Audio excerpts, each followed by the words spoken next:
Um, a very good morning to you, colleagues. Let me try again. A very good morning, colleagues. Um, Thank you so much, Prof. Berry, for the introductory remarks. But I must say, let me give a disclaimer that I am here on behalf of the Dean, which means if the opening remarks are good, the work is entirely mine. But if the remarks are not so good, the work is for the Dean. Um, the University of South Africa's 2023 Annual Performance Plan is made of 5 pillars, and I will take you through those pillars. Pillar 1 is to advance technology-mediated quality learning and teaching. Pillar 2, propel research and innovation. Pillar 3, pivot engaged scholarship and global impact. Pillar 4, strengthen student support services. And pillar number 5, advancing our future. Let me remind us that this gathering today is in pursuit of pillar number 2 and pillar number 3. The research, postgraduate studies, innovations, and commercializations portfolio under the leadership of Vice Principal Professor Meiwa has given us this whole week, named as the Research and Innovation Week, to deepen and strengthen our contributions to these two pillars. The R&I Week comes at a time when the university celebrates 150 years of existence. The celebration is under the theme, Reclaiming Africa's Intellectual Futures. It is therefore important for us as the College of Accounting Sciences to evaluate our response and contribution to the university's research agenda. In other words, how are we contributing to the reclamation of Africa's intellectual futures? When the college was established in 2014, we had 18 PhDs, but today we boast of 28 PhDs. Let me qualify and say, of the 18 PhDs in 2014, there was only one Black academic. To date, we have 10 Black academics with PhDs, and of these, we have 2 female African chartered accountants, and I'm told one is submitted. Program Director, I'm underscoring these numbers to demonstrate our commitment as a college to transform the accounting discipline.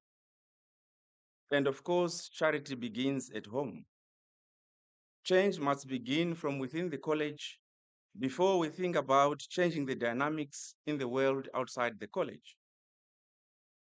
While our numbers for PhD look fair and promising as compared to other accounting schools or colleges across the country, we are aware that we have not arrived yet. The most urgent task at hand is to ensure that all the 28 PhDs are research active. In other words, all our PhDs must be producing research outputs in accredited journals, presenting papers at conferences, contributing book chapters, supervising students to completion, and successful application of grants, both internal and external.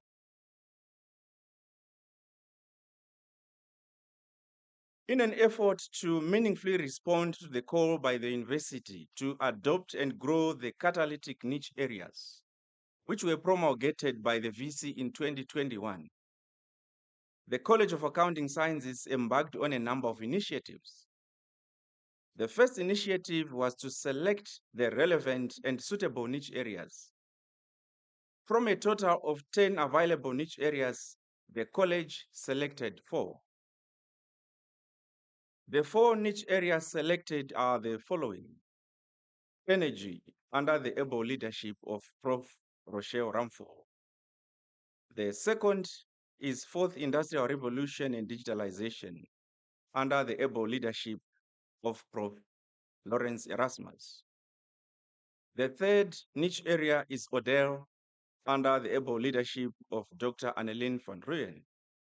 And of course, the fourth niche area is governance, management interfaces, and reporting systems under the able leadership of Prof. Barry Akers, our program director. Each niche area was allocated at least one postdoctoral fellow and at least one academic associate. It is through our efforts in these niche areas that we had a public lecture that was organized by Prof. Lawrence on the 18th of April 2023.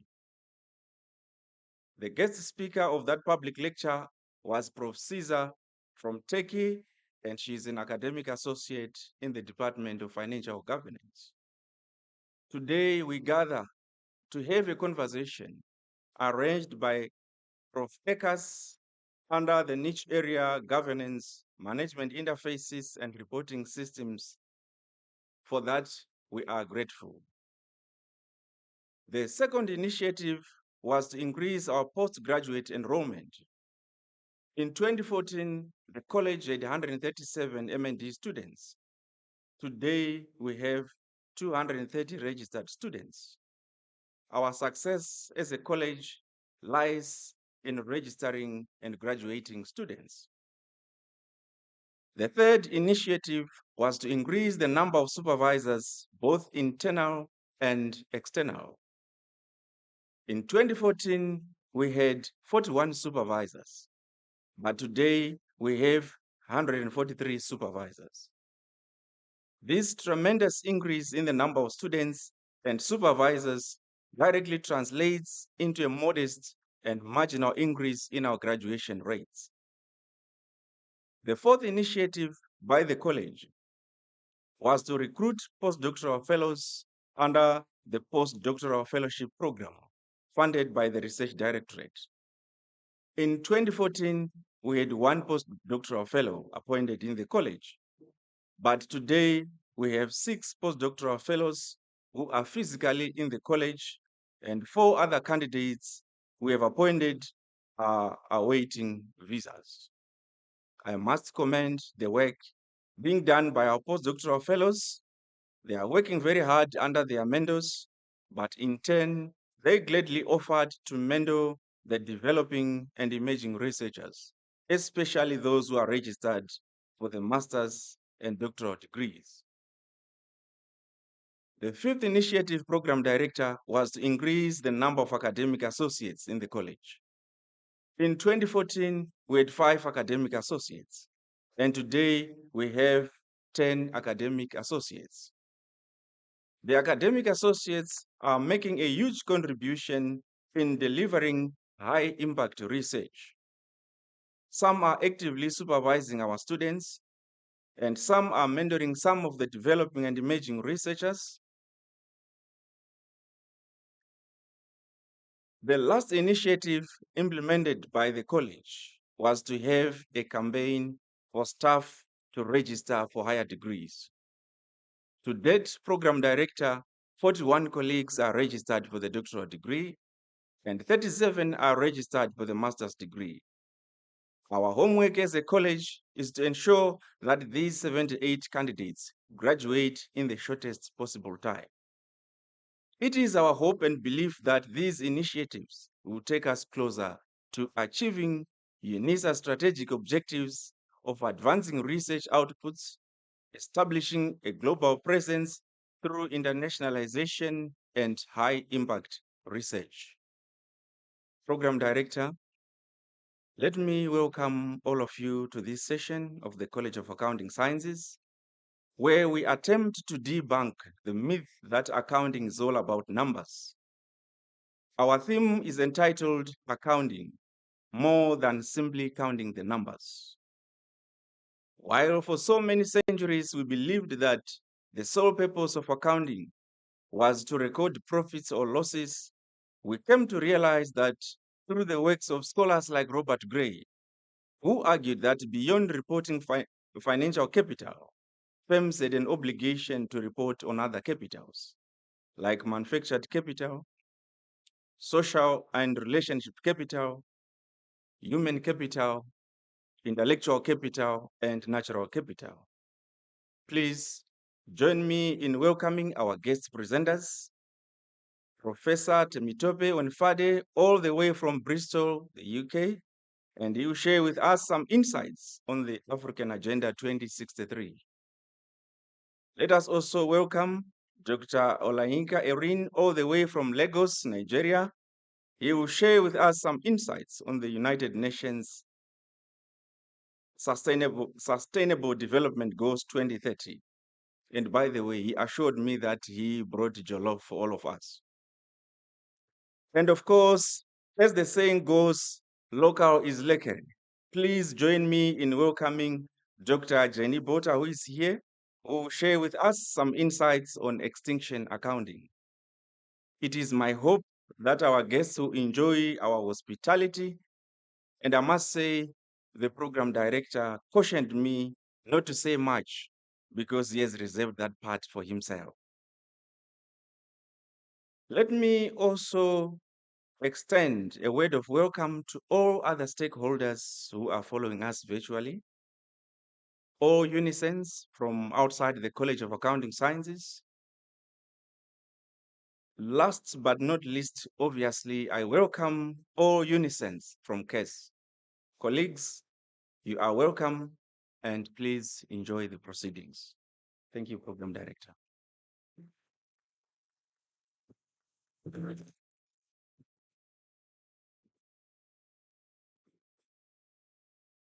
Thank you, Dr. Chiku.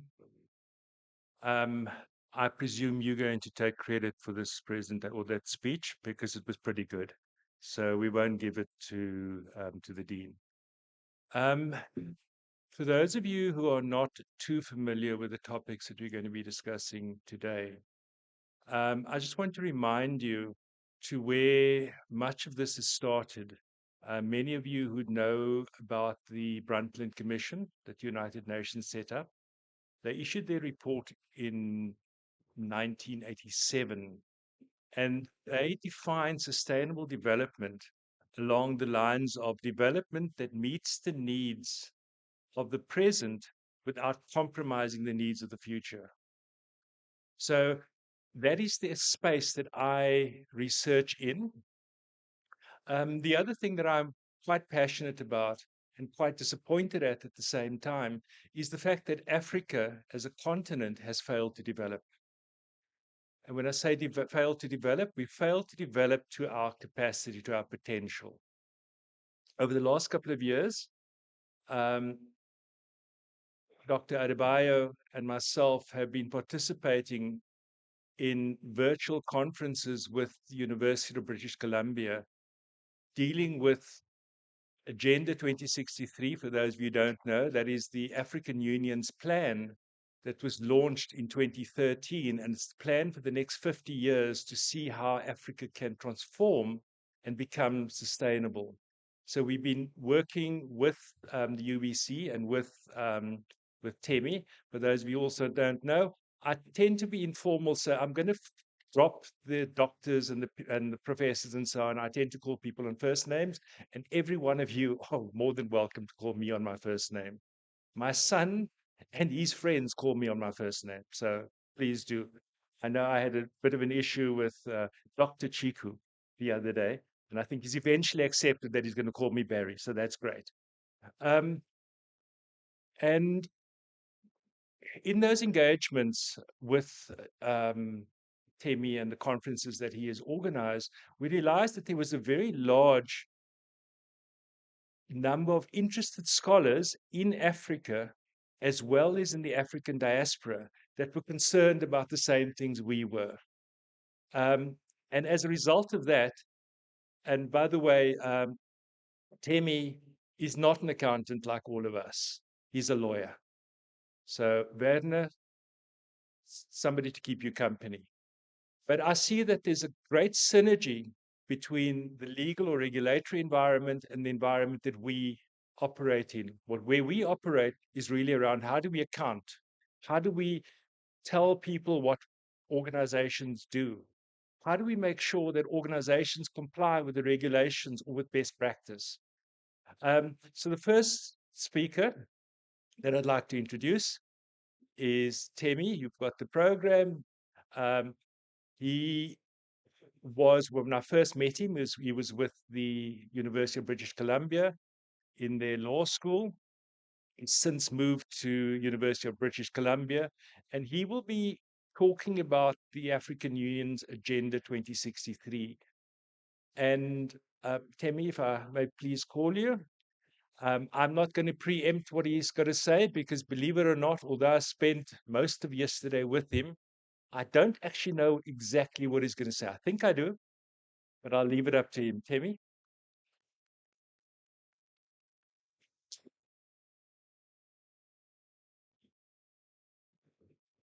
Yeah. Thank you so much, Barry. I've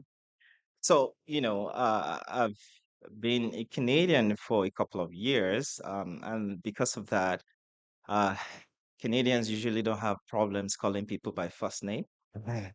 Um, so I've probably been calling Barry by his first name for a while, but he's far, far, far my senior. Um, so I'm very grateful to be here, and thank you so much for bringing me down here. Thank you to the admin here for having me. I'm really grateful to have the opportunity to come to South Africa. It's my first time, and the impression so far has been that I should probably have moved here instead of Canada. Um, Maybe I will in a few years from now. It's so beautiful here. Lots of lovely natural environment. So thank you. So today, um, I will be talking to you about Agenda 2063. Even though I'm trained in law, I'm not going to be talking a lot about laws. I'm going to be reflecting on how we should think about development generally in Africa. So as Barry said, we've been collaborating on rethinking or reimagining development in Africa for a couple of years. Um, some of the things I'll talk to you about today culminate from my experience interacting with several scholars, leading scholars all over the world. I think we have over 50 scholars in that project. But we've engaged through conferences, we've engaged at least over 200 scholars all over the world. So I'll put up my slides now and I'll try to keep my presentation to about 20 minutes so that there will be time for questions.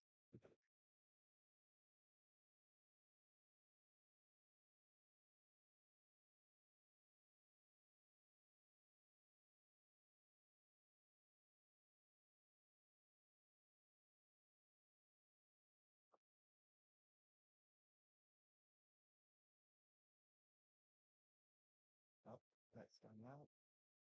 Okay.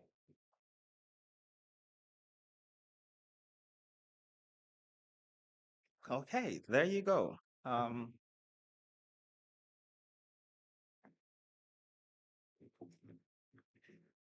I like to time myself. Yeah. Because as you know, lawyers can talk too much sometimes, so I'll try not to. So today's presentation, like I said, culminates from reflecting and really learning from a lot of people over the years. So a lot of the ideas that I'm going to be sharing with you today, I wouldn't, claim credit for it because basically I'm reflecting on people's wisdom, including Barry. Um, so to start, I organized my presentation into five key parts. First, I'll start by introducing Agenda 2063, but I know a lot of you already know about that agenda. I started working on the agenda a few years ago, I think 2017 or so, or 2018, when I was invited by the African Bar Association to write a paper and travel to Kenya to talk about the agenda. So African Bar Association is the Association of Lawyers in Africa. And at first, I started engaging that agenda from a lawyer's perspective, just trying to understand what types of laws we need to implement the agenda in Africa. But later, I started thinking critically about the agenda and realized that we need more than just using laws to enforce the agenda or to implement the agenda. We need to think deeply about how the agenda would work for us. So after introducing the agenda, it's going to be an overview. I will then move to talk about um, the fundamental problem of the agenda um, based on my interactions over the years. After that, I will share my reflections on how we think how the agenda can work for us as Africans. Um, and then after that, I will narrow my discussion down to sort of illustrate with the role of law and accounting, but really role of various professions in implementing the agenda. Then finally, I will share some reflections in terms of my conclusion. Okay, so to get started, Agenda 2063 is sort of a set of plans to help us think about where Africa should be by 2063. Um, it has a number of ideas. Mostly, I think the most important part would be the goals or the aspirations, and there are 7 aspirations. But really, beyond looking at the aspirations, there are multiple ideas within each of the aspirations. So today, because we cannot cover all the aspirations, I'd focus more on the most important aspiration that tends to summarize other aspirations. And that's the first aspiration. And you can see it on the screen. Um, so, what does the agenda try to achieve? If you look at the first aspiration, it is to achieve a prosperous Africa based on inclusive growth and sustainable development. Okay, those are quite a number of words, right? And if you look at the figure on your right, you would see the other aspirations, things that we've been talking about in Africa for a long time. We've had all kinds of agendas and formulations and plans and goals. Um, but all of them, at the end of the day, seek to achieve some sort of development for Africa.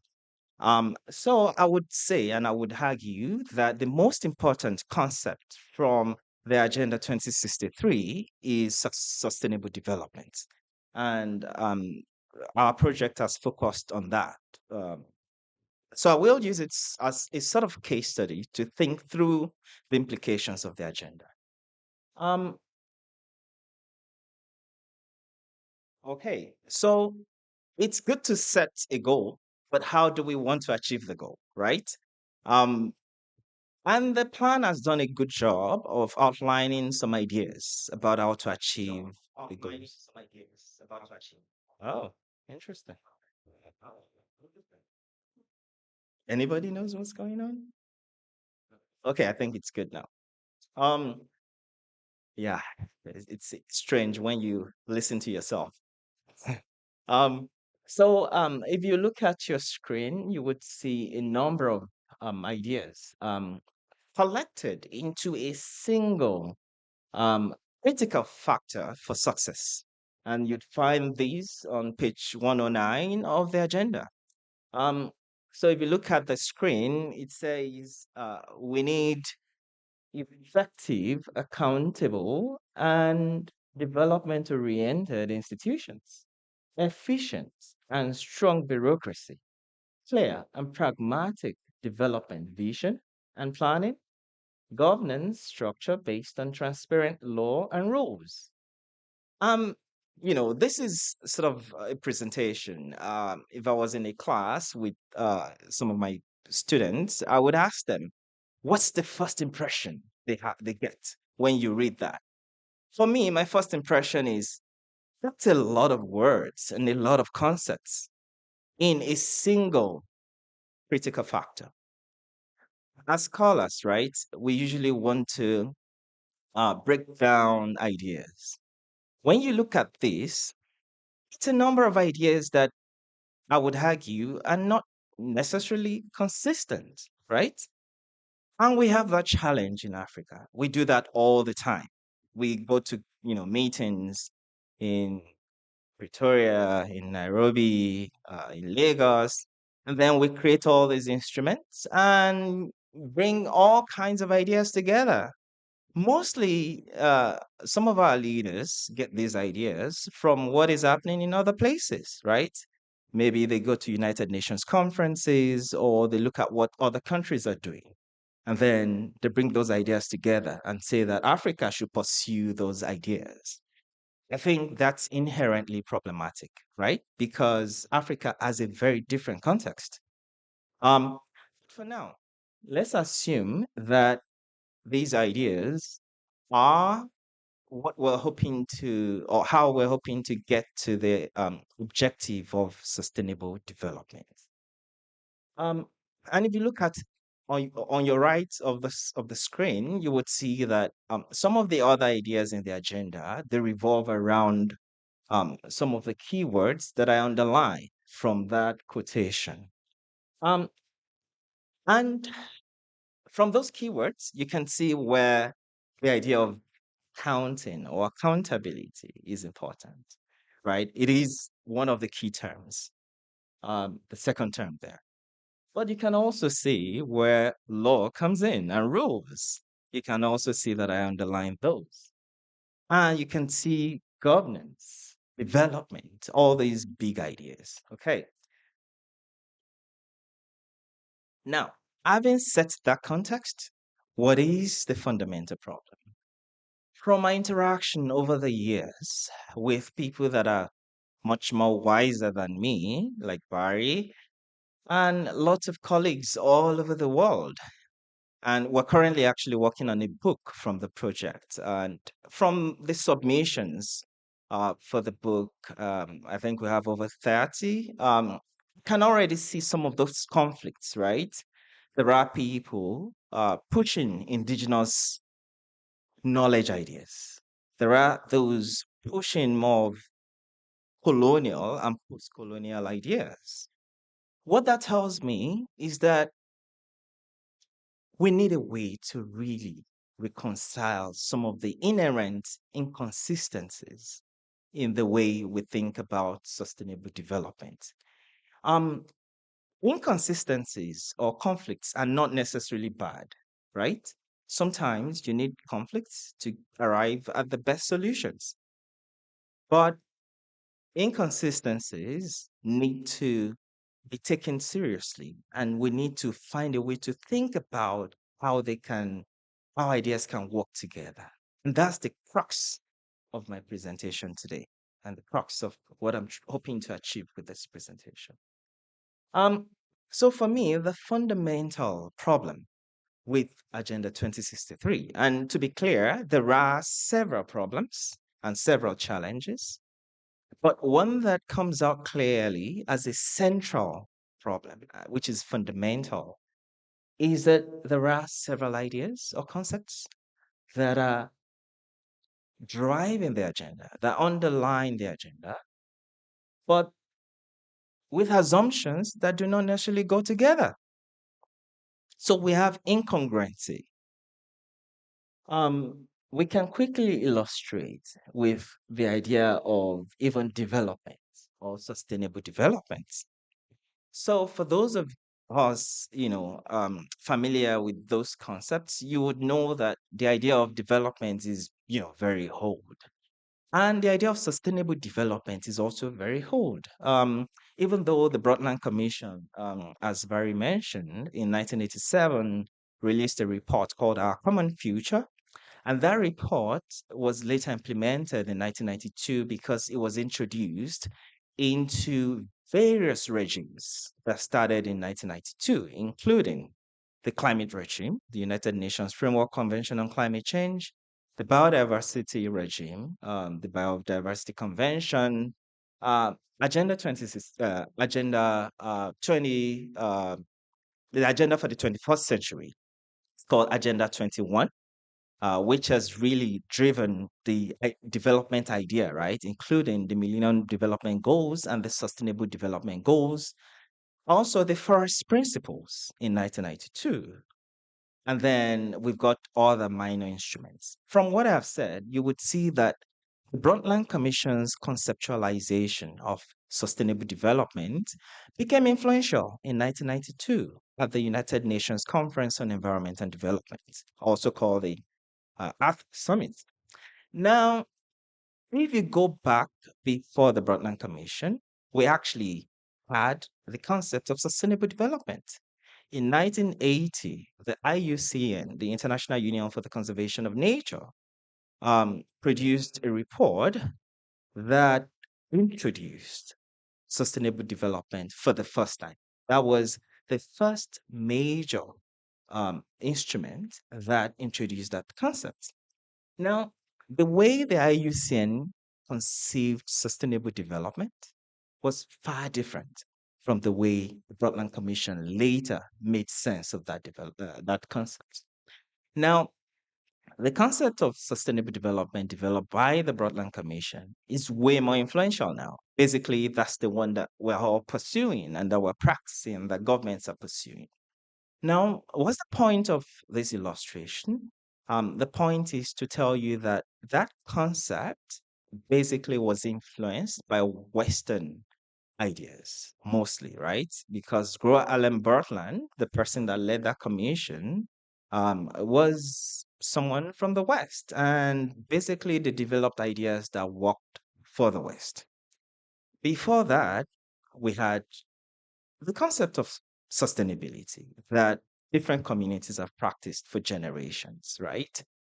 In Africa, we know that various tribes have these ideas of sustainability. Basically, the idea that we should live sustainably, right? Live within the means of the planet. Okay, so now that I've given some background on that concept of sustainability, what we have in Agenda 2063 is that conception from the Brundtland Commission, not the older idea of sustainability, the idea of living sustainably within our planet.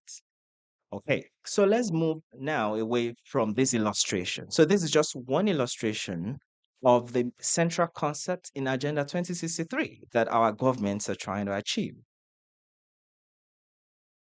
Now, to move away from this issue, my position is that despite the challenges with the concept of sustainable development, it is what it is. It is here. It has influenced our laws. It has influenced our social systems. It has influenced our accounting systems. And we cannot ignore it. So, what do we do? I think that we need to find a way to reconcile the problems that come with that concept with our ideals as Africans, the struggles that we have as Africans, our indigenous normative systems as Africans. Um, we cannot keep saying, well, the idea of sustainable development doesn't work for us because we keep pursuing GDPs and we keep borrowing money from the West because GDP is the major measure of development in Africa, right? Rather than how much food you have in your compound, how much you can survive on your own, or how much leisure you have with your family. Those are things that are not necessarily valued in the predominant system of economic thinking that we have in sustainable development.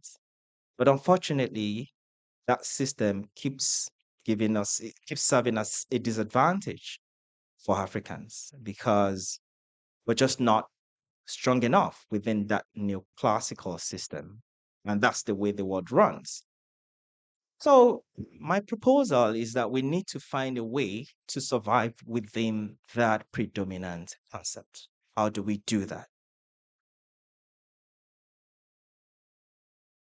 That leads me to the idea of making the agenda work for us. I think that we need to reconceptualize, rethink, and reimagine how our systems shape the interactions between colonial legacies, like the concept of sustainable development and our indigenous visions, right? So things that matter to us. things that matter to the way we relate with other people, right? We've got some really important concepts in Africa, things like Ubuntu or Omoluabi from my tribe in West Africa, the Yoruba tribe. We need to think about how those types of ideas could help us enhance the way we develop. And that actually will lead us to even rethink the idea of development. What does it mean to develop? Does it mean having more money, building more houses, having more beautiful cars? Or does it mean being very happy, having more time with your family, having more space to live the dreams that you have? These are very deep issues that we need to struggle with.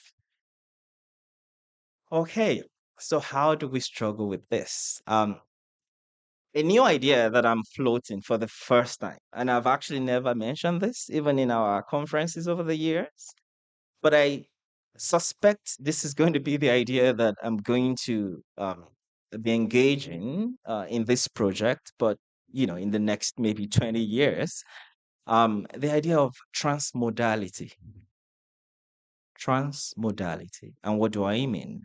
I mean that we should think about how to engage different modes of thinking and knowing and being. While we have, let me illustrate, while we have colonial legacies, including the economic systems that we have, the government systems that we have,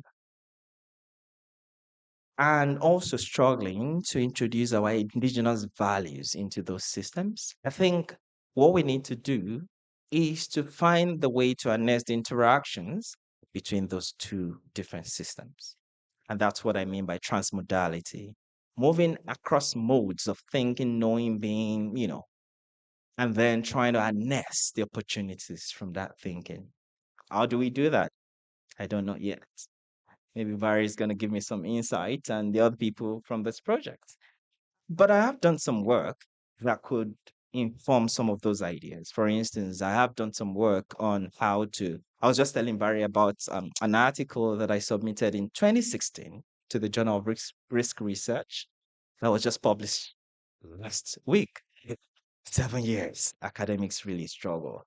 Um, and in that article, I float the idea of harnessing interdisciplinary thinking and multi-stakeholder opportunities to address risks, risks such as COVID-19.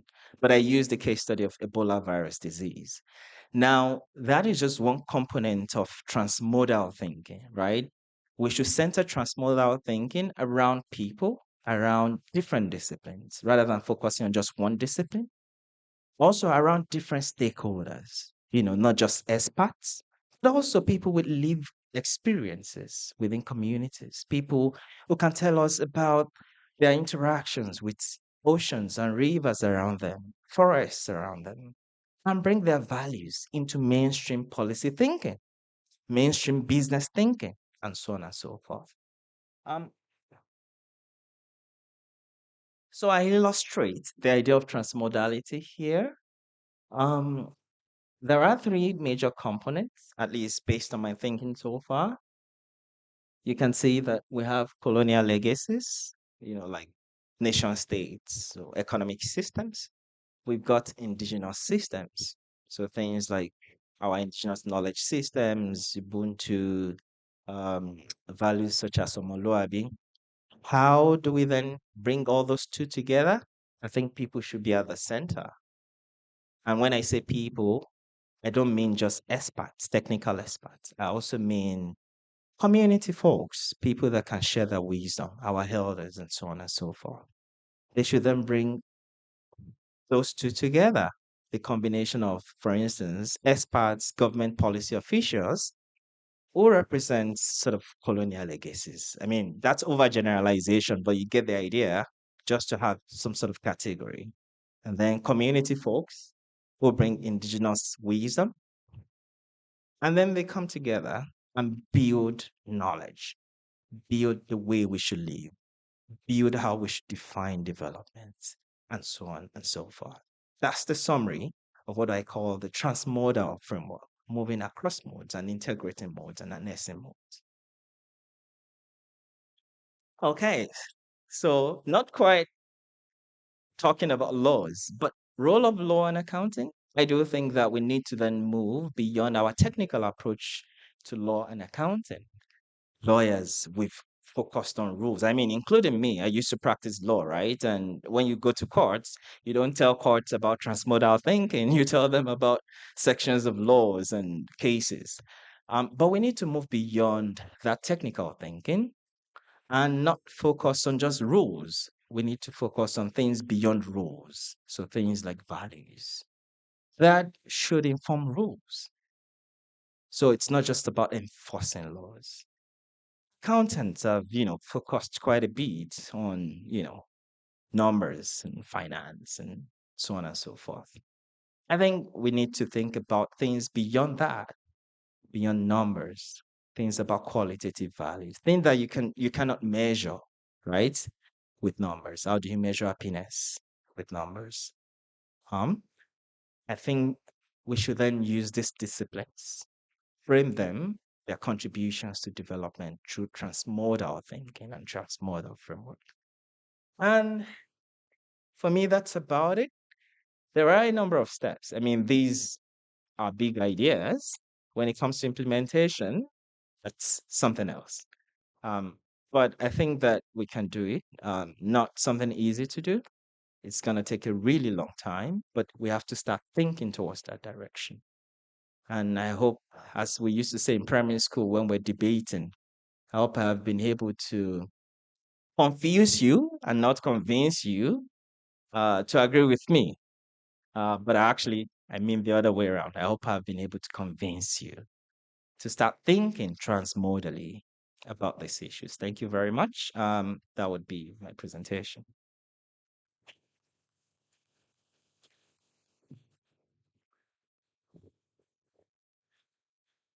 Thank you, Timmy. Thanks for an interesting, thought-provoking presentation.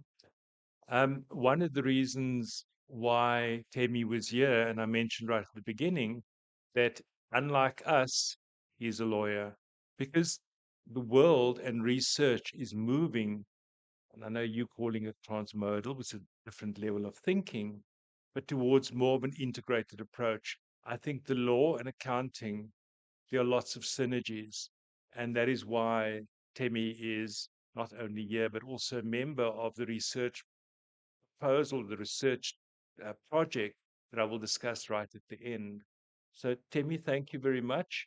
I think that, when it comes to Agenda 2063, well, some people may say, well, this is the latest.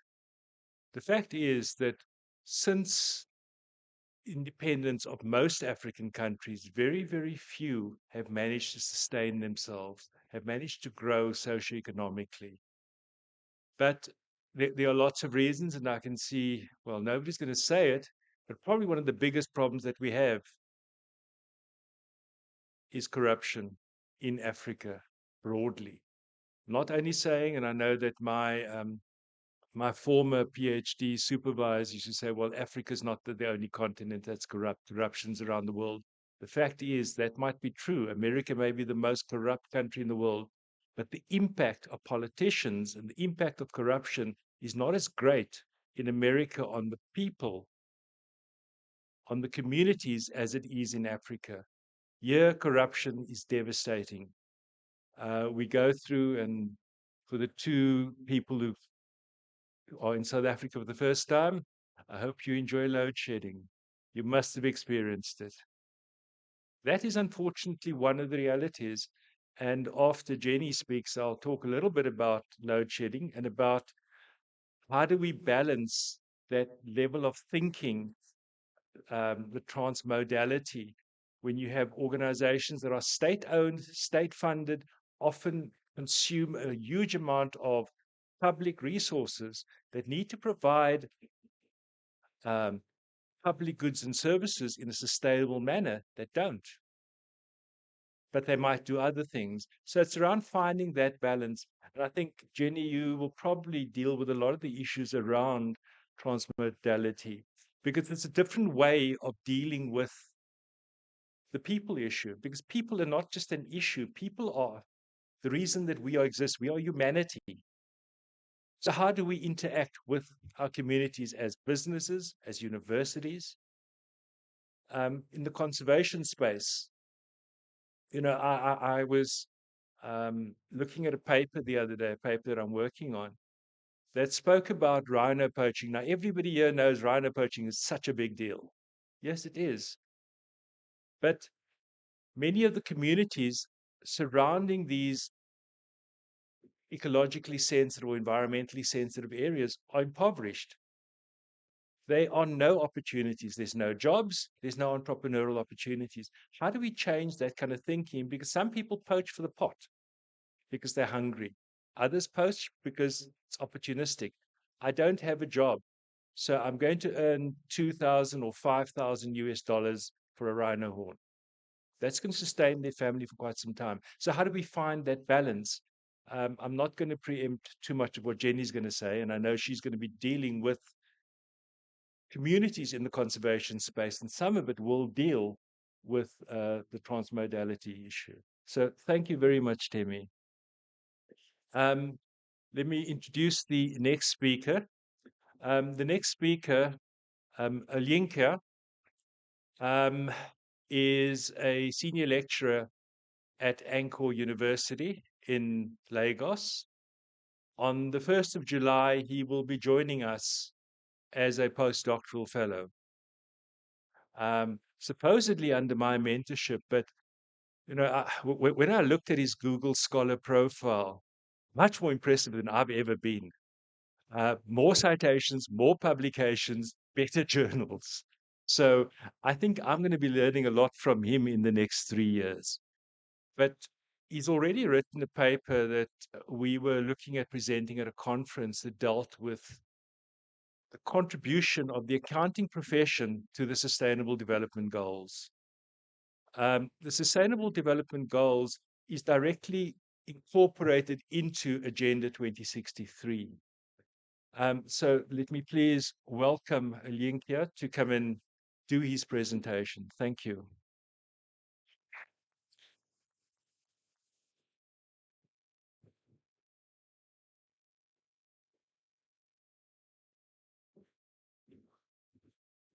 Hello, thank you very much, Professor Barry. Okay, my name is Olayinka. I'm pleased to be with you today. Dr. Chiku, how are you today? So I'll be presenting. Okay, let me share my slides.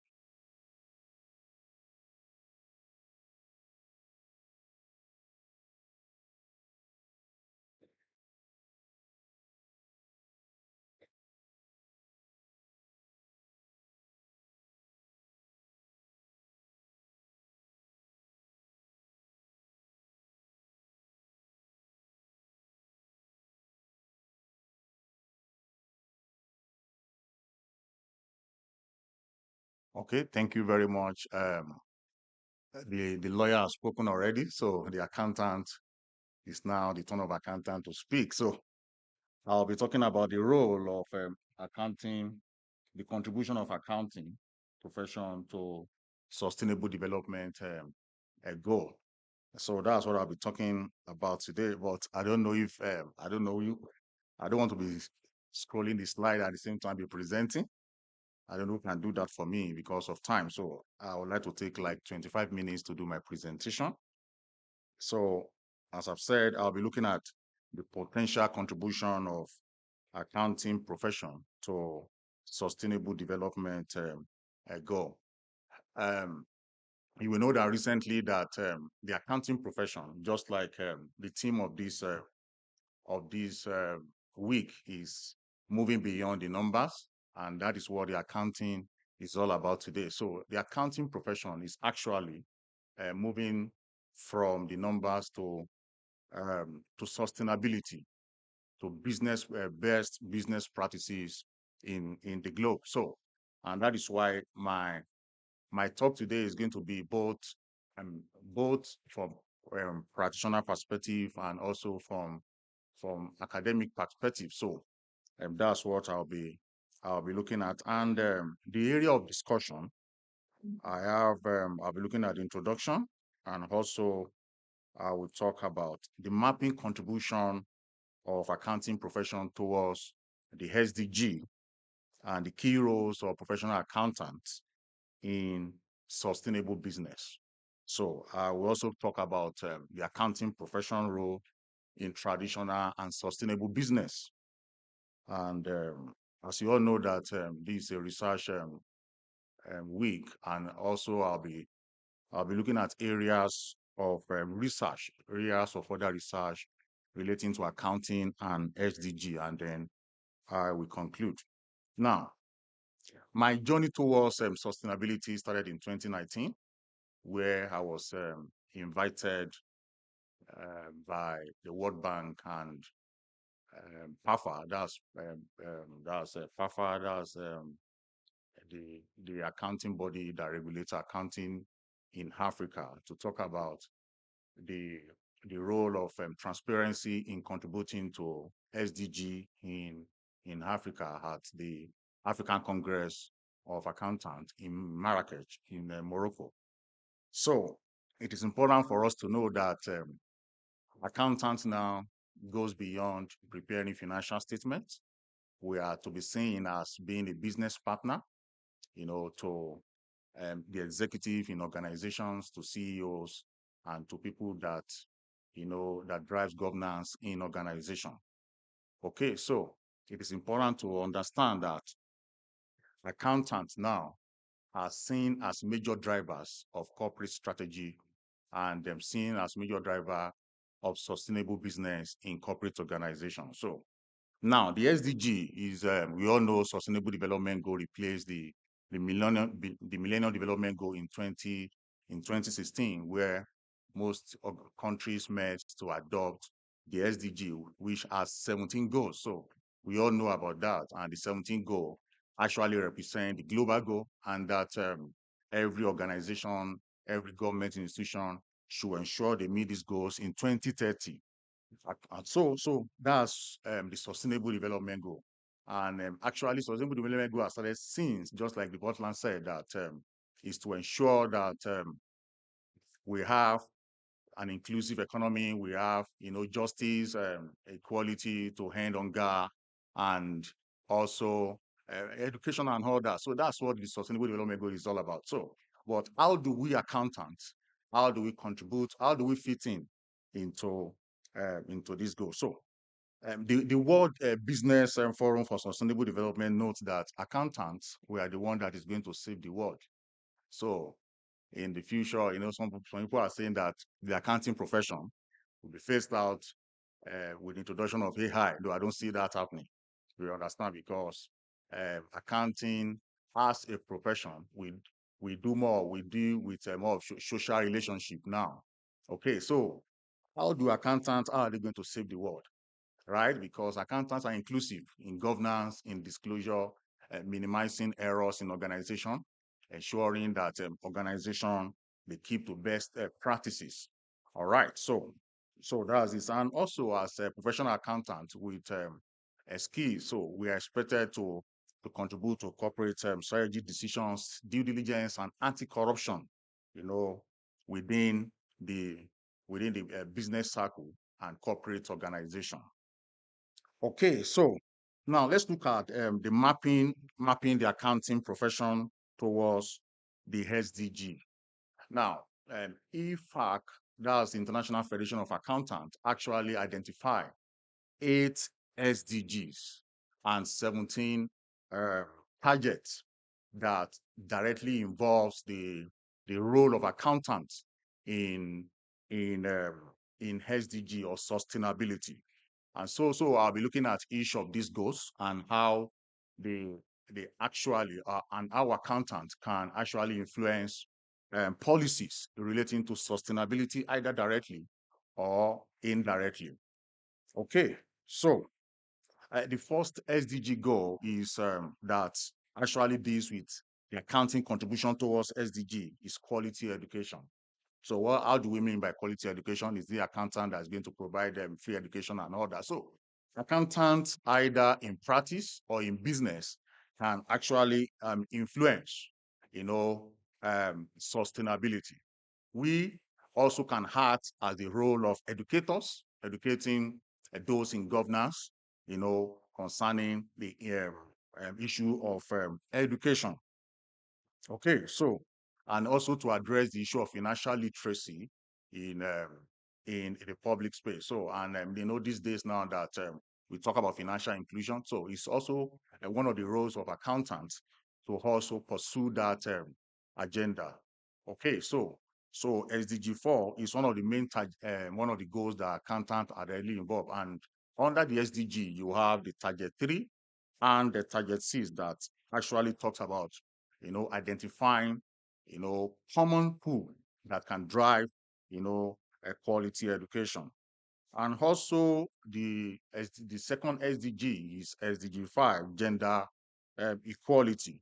So accountants also should ensure that they champion gender diversity in gender. And that is why recently, there has been a push for increase of female in the board. All right. So talks about increase of gender diversity in the board, and also accountant also are seen, most especially for accountant that are in governance.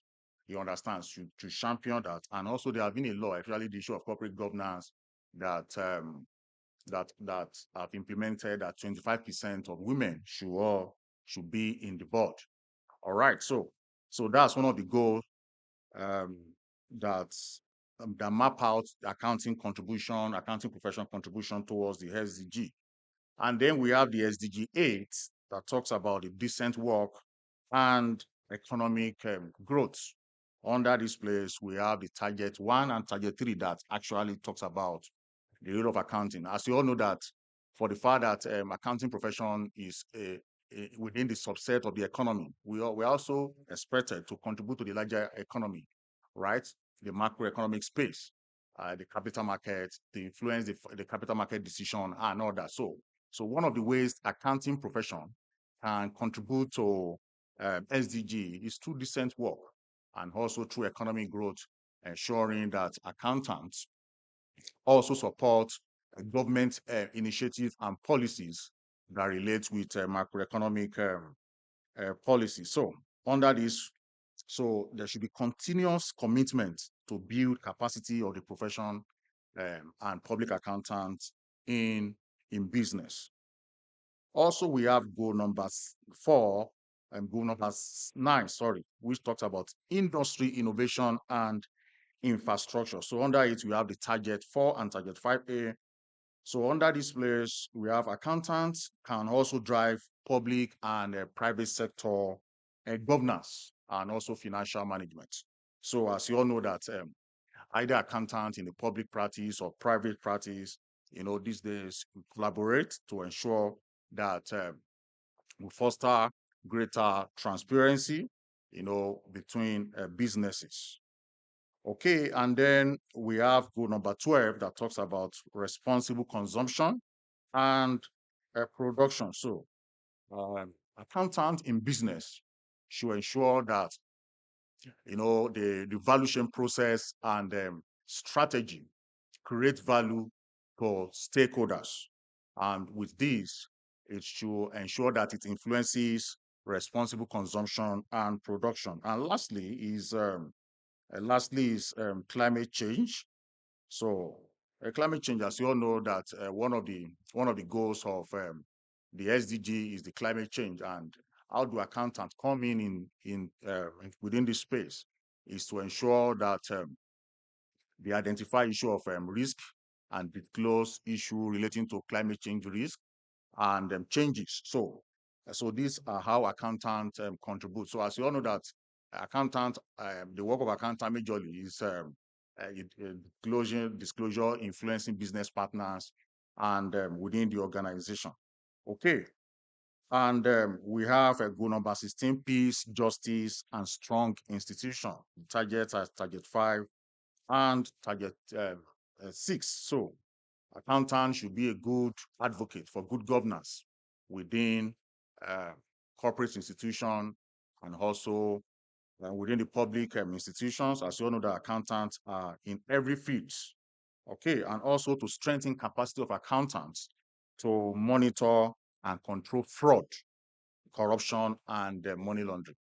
Okay, so this is how accountants can contribute toward the SDG 16, peace, justice, and also strong institution. And then the last goal that is identified as the contribution of accountants towards the SDG is partnership for goals. That's SDG 17. Under it, you have the different target 9, 13, 14, 16, and 19.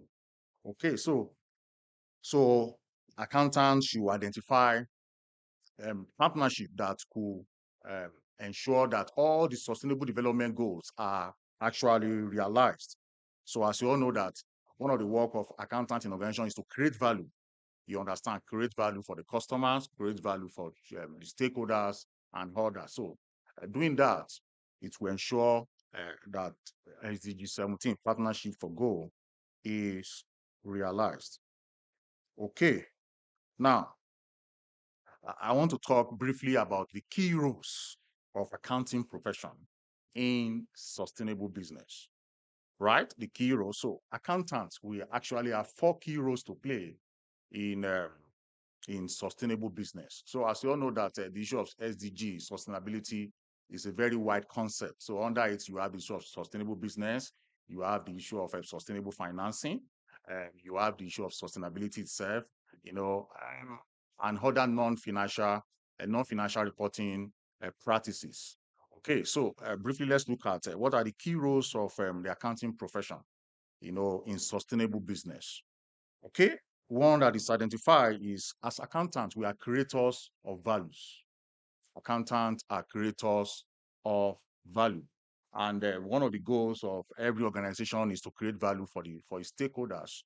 And so in creating value, who does that within the organization? So this falls within the purview of the leadership within the organization, the CEOs, the CFOs, the chief operating officers, and those directors that are charged with governance. All right. So as you know that accountant today, where most accountants also, they have climbed the ladder to become the CEOs of organizations, the CFOs. And then as CFOs, you have, the power to ensure you create values for your customers. So the value may not be tangible, other um, other issues, other non-financial matters that will affect the customer, that will affect the stakeholders. So you talk about creator of value. And also as accountants, we also to provide values to our stakeholders.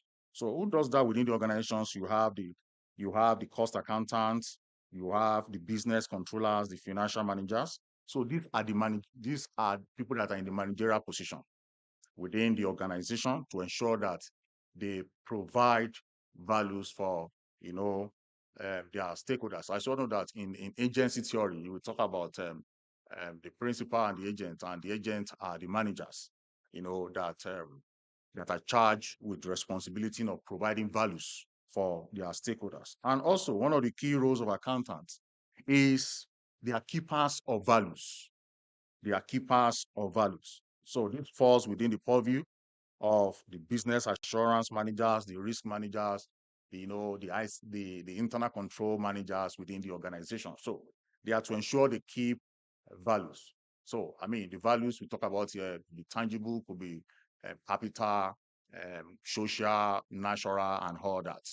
Okay, so those are the key. Those are one of the job functions of keepers of values. And then you have reporters of value. And as you all know that organizations, they prepare their financial statements at the end of the year. And who are those people that prepare those financial statements? So these are the management accountant, the financial accountant, the head of financial reporting, and all that. So they ensure that they report values, within the organizations to their stake holders. Okay, so these are the key roles accountants today they they provide when it comes to sustainable business. Briefly, we are going to talk about, in recent time, because of this SDG and sustainability, it has shaped the way accountants think. It has shaped the way accountants report, and also it has influenced major decisions, within the organization. So, briefly, I'll be looking at the accounting profession role in traditional and sustainable business. So, just like at the beginning, they said accounting is more is more than just a number, right? So, accountant now we can also report issues that are non-financials. Okay, so I'm going to be looking at the accounting profession role in traditional, both traditional and sustainable business. Okay, so now the accounting profession. Let's look at the standard setters. You have the standard people that are setting standards, in the accounting profession, International Accounting Standard Board, you know, the Standard Accounting Standard Board, and all that. So these are standard setters. Now, previously, what do? They set rules and guidance that professional accountant follow in preparing financial statements. So the issue of IFRS and all that and all that. So these are traditional rules. But the coming of SDG has actually shaped the way standard setter rethink on sustainability. So what are the roles of standard setters in sustainability? They create frameworks for reporting on issues of sustainability. As you all know that in recent times, we've seen a lot of regulations, framework on sustainability, non-financial reporting, integrated reporting, I think, which the South Africa is major leader in integrated reporting. So these are what the standard setters, have done over the years. And also we have professional bodies like IFAC, like ACCA, like CIMA, Institute of Accountant of England, and WAYS, where previously their traditional role is to promote professional accountants, in modern economies, providing routes for trainees to gain professional accounting qualification. So what are their roles now? So supporting a number of current global initiatives, providing facilities, expertise, appropriate, and supporting the development of thinking about sustainability issues. I think recently now there have been a move towards to have standard for sustainability reporting. All right, and also recently now, I think the World Council for Business Governance also in conjunction with IFAC and other professional body, they've made it upon themselves to also ensure that the issue of sustainable development reporting, that corporate organizations report on issues relating to sustainable development goals. Okay, so these are the roles of these in sustainability. And then we have the big four audit firm, the professional firm. Their traditional role has been to regulate services of audit, to regulate services of advisory and taxation. Now, their roles in sustainability, they develop methodologies and tools to help business understand their sustainable practices. All right. So, I mean, the PwC now they have what is called the PwC, tools and methodology for tracking SDG reporting within corporate organizations. So their role has actually moved from ensuring that they fulfill the issue of audit, taxation, and advisory towards sustainability within the corporate institution. And also they've also influenced government organizations as well to promote the practice of sustainable development. Also, the academics cannot be left behind. So academics are also, in academics, we have professional accountants. I believe most of us are professional accountants. Their traditional role is to conduct research into current issues of accounting, providing degree courses for university students and all that. Now, what are the roles of academics in sustainability? And I believe that's why we are at this research um, forum. So as an academic, we are to develop relationship with all parties involved in sustainable development. international initiatives, accounting bodies, and accounting firms. So as an academics, we should not just limit ourselves towards, the confines of the university. So we need to think outside the box, how we can influence sustainable practice and work together with corporate organizations, with standard setters, and those that have one policies to shape the issue of sustainability. Okay, and also we have qualified accountants. Qualified accountant, previously their role is to work in professional firms to provide audits and advisory services to their clients. But now, the role of qualified accountant in sustainability is to help to develop thinking about sustainability and raise awareness of its importance to the business success of organization. Okay, so as a qualified accountant that is working in corporate organization, the role is not just about taxation, audit, and all that. So also they should also think, outside the box, and that is why the integrated reporting talks about, integrated thinking, right? How to shape business and an issue relating to sustainability. All right.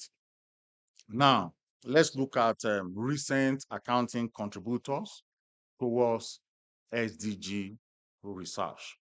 Recent accounting contributors towards SDG research. When before the pronouncement of SDG in 2016, academics have been writing on different aspects of accounting, right? But the pronouncement of SDG shaped entirely issue of sustainability, issue of sustainable development goal. And academics begin to think outside the box on how accounting can affect, sustainability, governance, and disclosure within the corporate organization. Okay, so let's look at some recent contributors of accountants, accounting contributors towards SDG research. Okay, so I have Makarenko and Claston in 2017. They talk about the role of accounting in sustainable development. And so today, accountants are seen as influencer in terms of, our role towards sustainable development. And also one of the big contributors, towards the SDG research is the Babington and Uneman in 2018 talks about achieving the United Nations Sustainable Development Goal, the enabling role of accounting and research. If you know that literature talks about accounting, sustainability science, and accounting, and also identify major areas where future academics in accounting can contribute towards the SDG, both in the public and in the private sector. And then also we have the Rosati and Farai 2019. They also talked about how SDG sustainability reports can be addressed in sustainability reports. And they also talked about business contribution towards the SDG. Okay, we also have other recent contributors towards the SDG research. We have Nikata et al. 2020 talks about reporting on SDG, a score-based approach within the company level evidence from the Central East Africa. Okay, so also myself, I've also worked on issue of sustainability and development goals research within the African perspective and also Nigeria. So in 2000, that was last year. So I also looked at evaluating SD reporting, from African perspectives. And from the findings from that study, you discover that most corporate organizations in Africa today, have not taken the issue of sustainability reporting, to heart. So there is a low level of disclosure of SDG reporting. I mean, only few countries are actually pushing towards disclosing the issue of SDG in their annual reports. You have the South Africa and then I think Morocco, and those are the two countries. I think because South Africa has also, because they have adopted integrated reporting, which also has influenced, SDG reporting, issue relating to SDG in their annual report. And then lastly, we have AMED 2023, talks about relationship between corporate governance mechanism and integrated reporting practices and how this has impacted sustainable development goal from South Africa. Okay, so there, Ahmed looked at how corporate board could influence reporting related on sustainable development goals. So these are recent contributors, towards SDG research. Now, let's look at areas of future or further studies relating to accounting and SDG.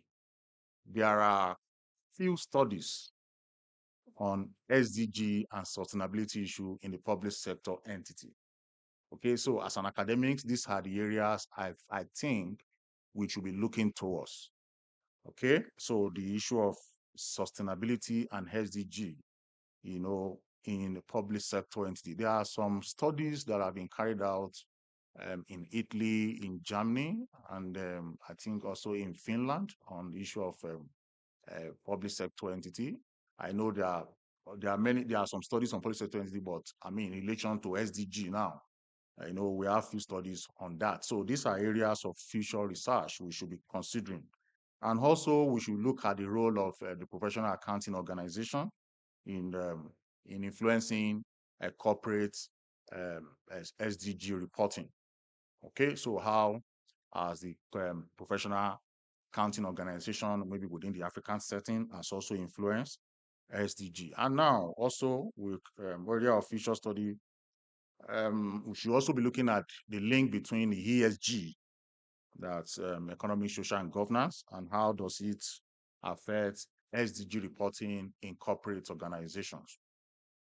And also corporate board and SDG reporting. How as corporate governance, how has the board influenced SDG, within the organizational context? So are these are some of the things I feel we should be looking at in the next 2 or 3 years. Just like Professor Barry have said that the purpose of this research is to also think on what research we can come up with in the area of the 2063 African Agenda, the Sustainable Development Goal, and biodiversity and extinction accounting. So I believe that these key areas are areas where we should be considering in our research strategy. And then number 5, regulatory environment and corporate SDG. So how has the regulatory environment enhanced, SDG, within the corporate organization? So sometimes, the regulatory environment sometimes. So if an organization, if they don't if the regulatory environment is all last, there's no issue of mandatory, and because all this while we have been having issue of voluntary disclosure. Most organizations, they don't disclose pertinent issues in their sustainability reporting.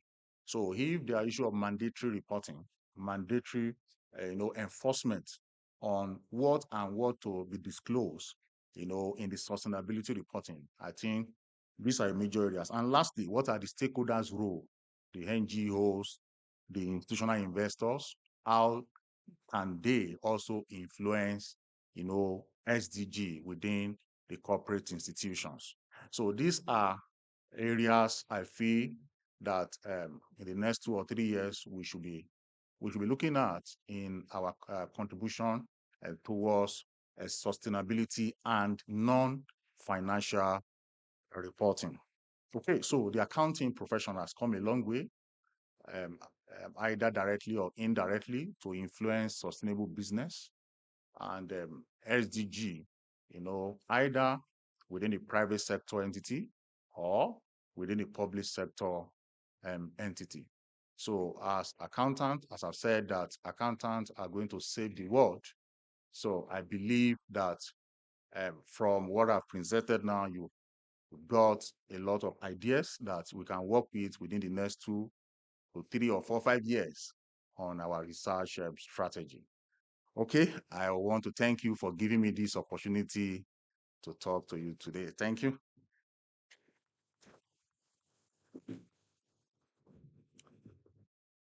Thank you very much. Um, I think the presentations have been interesting, but I am not quite sure whether the people that are not necessarily familiar with either Agenda 2063 or the SDGs understand exactly what they are. Because we're talking about going there, but why should we go there? And I just want to very briefly touch on what are the aspirations, the 7 aspirations of the African Union's Agenda 2063. What is it that they're trying to achieve? And how does that link to the SDGs? To a large extent, it touches on what Temi was speaking about earlier, and that is that, did you call it intermodality? I can't remember what the term was, transmodality. Because everything is integrated. You know, it's not taxes on one side, management accounting on the other, and auditing. The different components are all integrated. I just had a look at some of the aspirations of Agenda 2063, and I want to just touch on what I believe are some of the more important aspects. Aspiration 1 really deals with a prosperous Africa based on inclusive growth and sustainable development. That's what we're looking for as a country, as a continent, as a world. I'm going to go through all those that are. The third aspiration deals with an Africa of good governance, democracy, respect for human rights, justice, and the rule of law. These are the 2 areas that we probably have the most impact on, and the areas where we can actually contribute from a research perspective. If I look at the Sustainable Development Goals, there are 17 goals. I had it open earlier. Sorry, bear with me. Okay. Now, these goals may seem separate, but they are deeply integrated. And if I look at the first goal, and a lot of these goals impact each other. If I look at the conservation space, the biodiversity space, when the first SDG is no poverty. In this country and across the African continent and much of the developing world, that is a major problem still. We have lost lots of wastage. We have a massive Gini coefficient. We have lots of people that are still starving across Africa. So zero hunger, that's the second goal. The third goal, if I can skip through those that are not relevant to what we are looking at this particular moment, but to have a look at something like clean water and sanitation. Well, if you have a manufacturing business and you're polluting rivers, how are you impacting that goal? Affordable and clean energy. Well, we all know about that. Firstly, energy is not affordable here, nor is it available here. And you know, you guys might have heard about the climate change and the targets for carbon emissions. Well, I'm very pleased to say South Africa, we are ahead of the curve. We produce less emissions than what we had targeted, simply because we don't provide electricity. But at the end of the day, we need a sustainable supply of electricity to make sure that the country operates. So it's finding that balance, decent work and economic growth. I think that's something that will be spoken about by the next speaker. Reduce inequalities. All these things sound very familiar. Climate action. And then life below water and life on land. I am privileged to be a trustee of the Endangered Wildlife Trust. We are an organization that next month, I think, will be 50 years old. We started off as a very small organization, trying to protect cheetahs in the wild. Well, the cheetahs population in this country has grown. A lot of work has been done by the EWT. The EWT is now an organization of over 100 people. I've been associated with them since 2010. For a couple of years, I've been exploring opportunities as to how can CAS contribute to activities that the EWT does. If I think, for instance, about our community engagement or community outreach or whatever it's called now, engaged scholarship, I think that there are huge opportunities. We've got a range of skills in this college that can be deployed in communities that can assist with meeting some of the economic goals, that can assist in uplifting communities, in providing empowerment opportunities, in helping organizations, helping communities to help themselves. Everybody talks about, well, let's open a business. As accountants, you all know that the biggest challenge that most businesses have is cash flow. So how do you manage cash flow if you don't actually have an accounting background? You don't understand that you need to be providing a sustainable source of cash flow. And I think that's where we could contribute. So without further ado, let me call the last speaker, Jenny. Jenny is not an accountant. She's not a lawyer. Her background, she has a PhD, but in sustainable nurseries, as in botany, plants. She is, her responsibility at the Endangered Wildlife Trust is a portfolio called People in Conservation. But I'm going to leave it to Jenny to explain. Thank you very much. Sure. Okay, thanks. Good morning, everybody. It's really good to be here, and to really be inspired to hear. Oh, sorry. Let me just walk a little bit forward. That's better. And to be really inspired to hear how accounting is changing and moving towards sustainable development.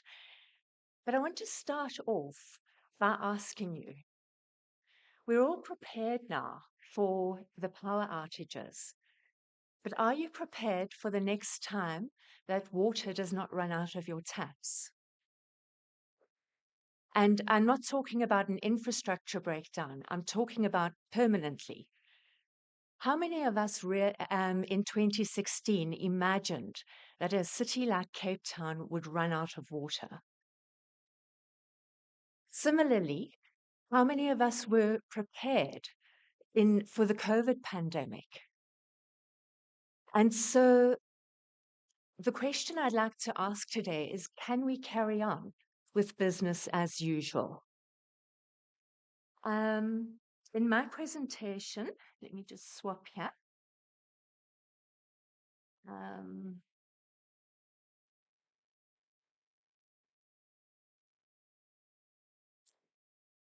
Wait, that's the wrong presentation. There we go.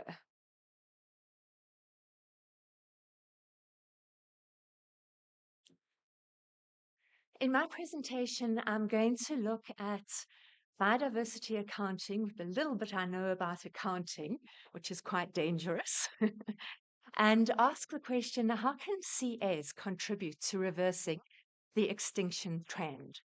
Because the challenges that I spoke about earlier are clearly related to a loss of biodiversity.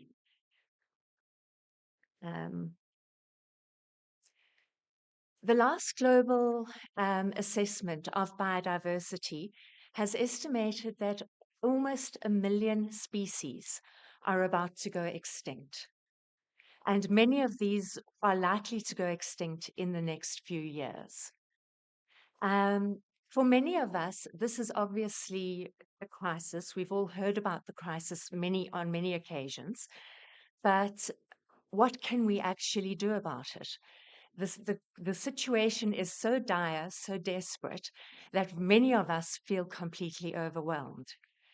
And this is partly where biodiversity reporting, sustainability reporting came into the picture through the public pressure years ago, largely, um, for corporate and business entities to start reporting on the impact that they were having on the environment and people.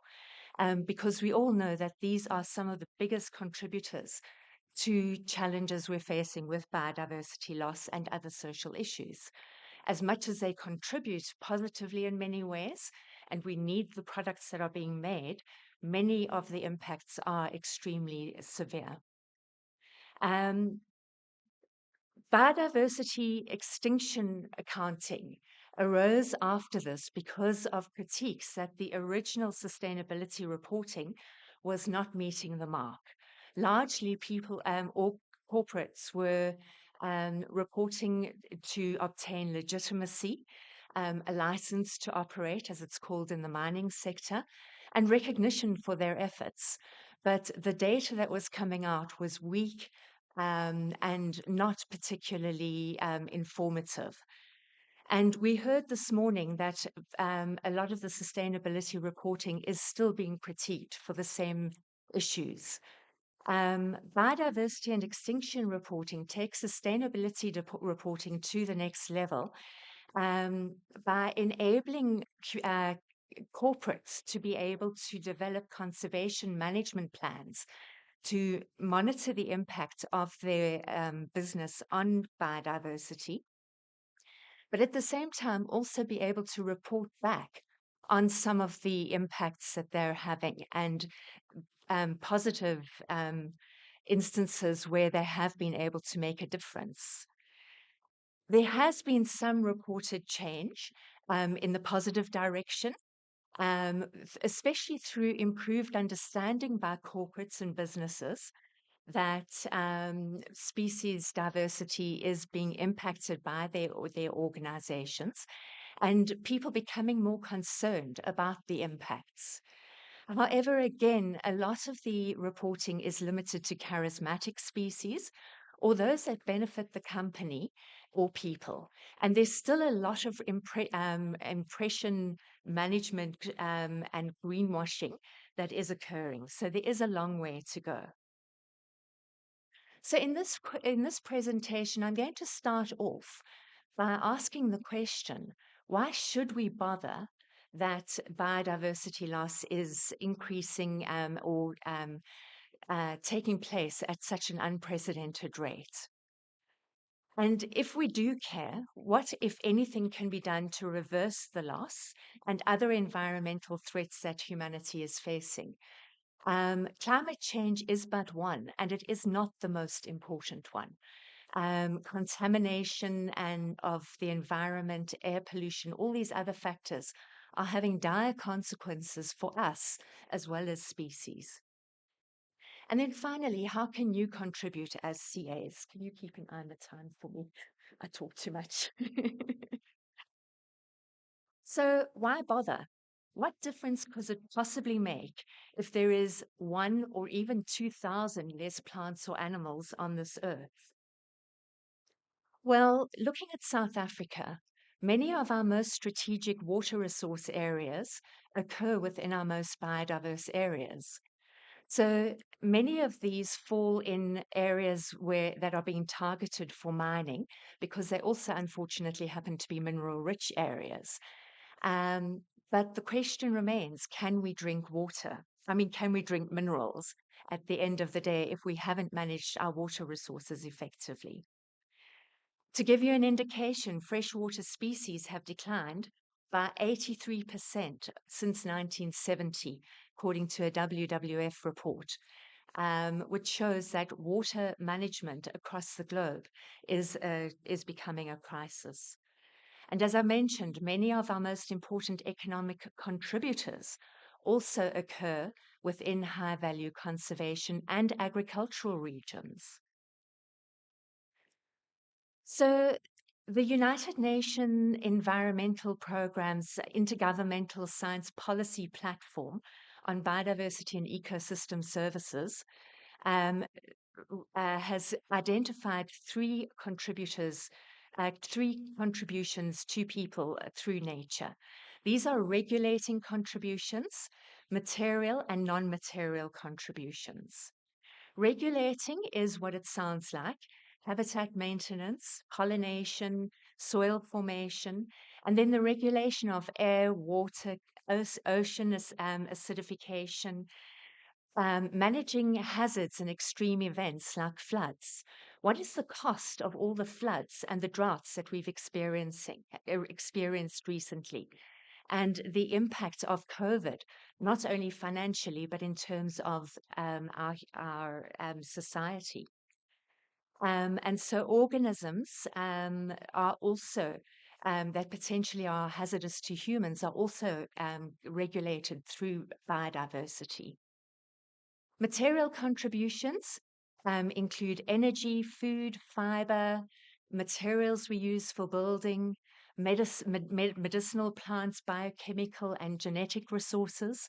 A substantial proportion of our medicines today are derived from plants. And then, of course, non-material contributions for those of us that are in a position to be able to enjoy them through learning, inspiration, physical, psychological experiences, and our spiritual, cultural, and identity connections that we are derived from the environment. The World Economic Forum conducts an annual risk assessment. In the last global assessment, interviewees identified 5 different environmental hazards that pose risks to humanity over the next 2 years. Over the next 10 years, the top 4 are environmental, of which biodiversity loss and ecosystem collapse is number 4. And of the top 10, 6 are environmental threats. We have made some progress. Barry talked about the cheetah numbers recovering, and other species numbers are recovering as well. But unfortunately, there is still a long way to go. We have increased awareness of the links between biodiversity, healthy ecosystems, and human well-being, which is really fortunate, and it's really encouraging to hear that accountants are also starting to talk about these issues as well. We do have an increased protected area network both in South Africa and globally. Poverty is being addressed, but unfortunately, with the absolute numbers of the world increasing, we're past the 8 billion mark now. The situation is still extremely severe. And in South Africa, we're sitting with 50% of our population living below the poverty datum line. So, and as we've heard in the news on a regular basis, humanity is basically facing a greater existential threat than ever before. So is it all doom and gloom? What, if anything, can be done to reverse biodiversity loss and other threats to the environment and people? First of all, we need to understand the drivers, and this is where accountants could play a role, particularly those in the business and commercial space. Population growth and expansion of human needs and wants is a big issue. I think somebody mentioned earlier the heightened consumerism driving growth, or growth driving consumerism. So the growth at all costs economic model is not helping. Lack of political will, conflict and polarization, and business, agriculture, urbanization, and other impacts on the environment are obviously taking a huge toll, together with high exploitation of land and resources. And all of these lead to land and sea transformation, the direct utilization of species, climate change, escalating waste, and all the other challenges that we're facing. So we need to be developing integrated conservation strategies for those of us working in the sector. And Barry alluded to this earlier, as did Temi with his transmodal paradigm that he's proposing. In our case, we focus firstly on the maintenance and restoration of ecosystems. As I said earlier, expanded protected area networks are critical. Species and habitat conservation, law enforcement and compliance in the face of ever-present threats through poaching and increased trade in wildlife products, as well as innumerable other impacts on the environment, including from the corporate sector, in terms of breaching pollution laws, etc. Environmental and social justice and equity underpin almost all the work that we do. Without it, we would not be able to achieve these objectives. So let's just quickly think about our broader socio-ecological system, just for context. The ecological system obviously comprises biophysical components such as soil, water, biomes, biodiversity, etc. And all of these operate at different scales. From a societal point of view, we need to be thinking about the demography of the communities that we're working in, the various livelihood activities. An area like Johannesburg would be largely business driven. Institutions, technologies, the socio-political environment, and again, the scale. Are we talking local, regional, national, international, or even individual versus community? And then finally, you cannot leave out the economic aspects of the socio-ecological system. And there, you know much more about this than I do, so I won't go into any details. But we need to be also thinking about systemic and structural factors that inhibit our ability to manage the environment more sustainably and create more just and equitable societies, as well as shocks, trends, scale that affect the economic trends that might influence the work that we do in the conservation sector at local level. And at the confluence of all of these, you've got management, adaptation, resource use, and resilience. And each of these needs to be resilient if human well-being is to be sustained. And of course, all of these operate within a broader environment defined by the particular scale or level that one is talking about. So how does this translate into management action? Basically, from our perspective, we need to reduce human impacts on the environment. And again, this is where accountants could play a really critical role by advising corporates of the need to do this and moving beyond the profit at all costs paradigm. Improve sustainability of natural resources and maintenance of ecosystems. Improve understandings of the linkages between human health and well-being and environmental health, and ensuring from our perspective, particularly human benefits through conservation, and I'll talk about that more later, and expanding partnerships and collaborations. So effective socio-ecological projects have a number of key attributes in common. I've already talked about ecological integrity, resilience, human benefits. Return of investment does not only mean the return on the capital or the funding that was input into the project, but also what were the returns in terms of natural capital, social capital, human capital.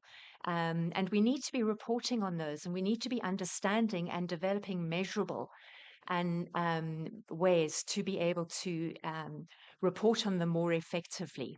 So monitoring and evaluation are critical in our sector as well. Community support is absolutely critical. Without it, we won't even get out of the starting blocks.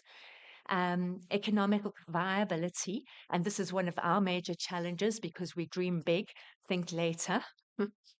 Ownership of projects by the communities or the individuals that we're working with. That projects obviously need sound management, and sound governance, and resilient institutions.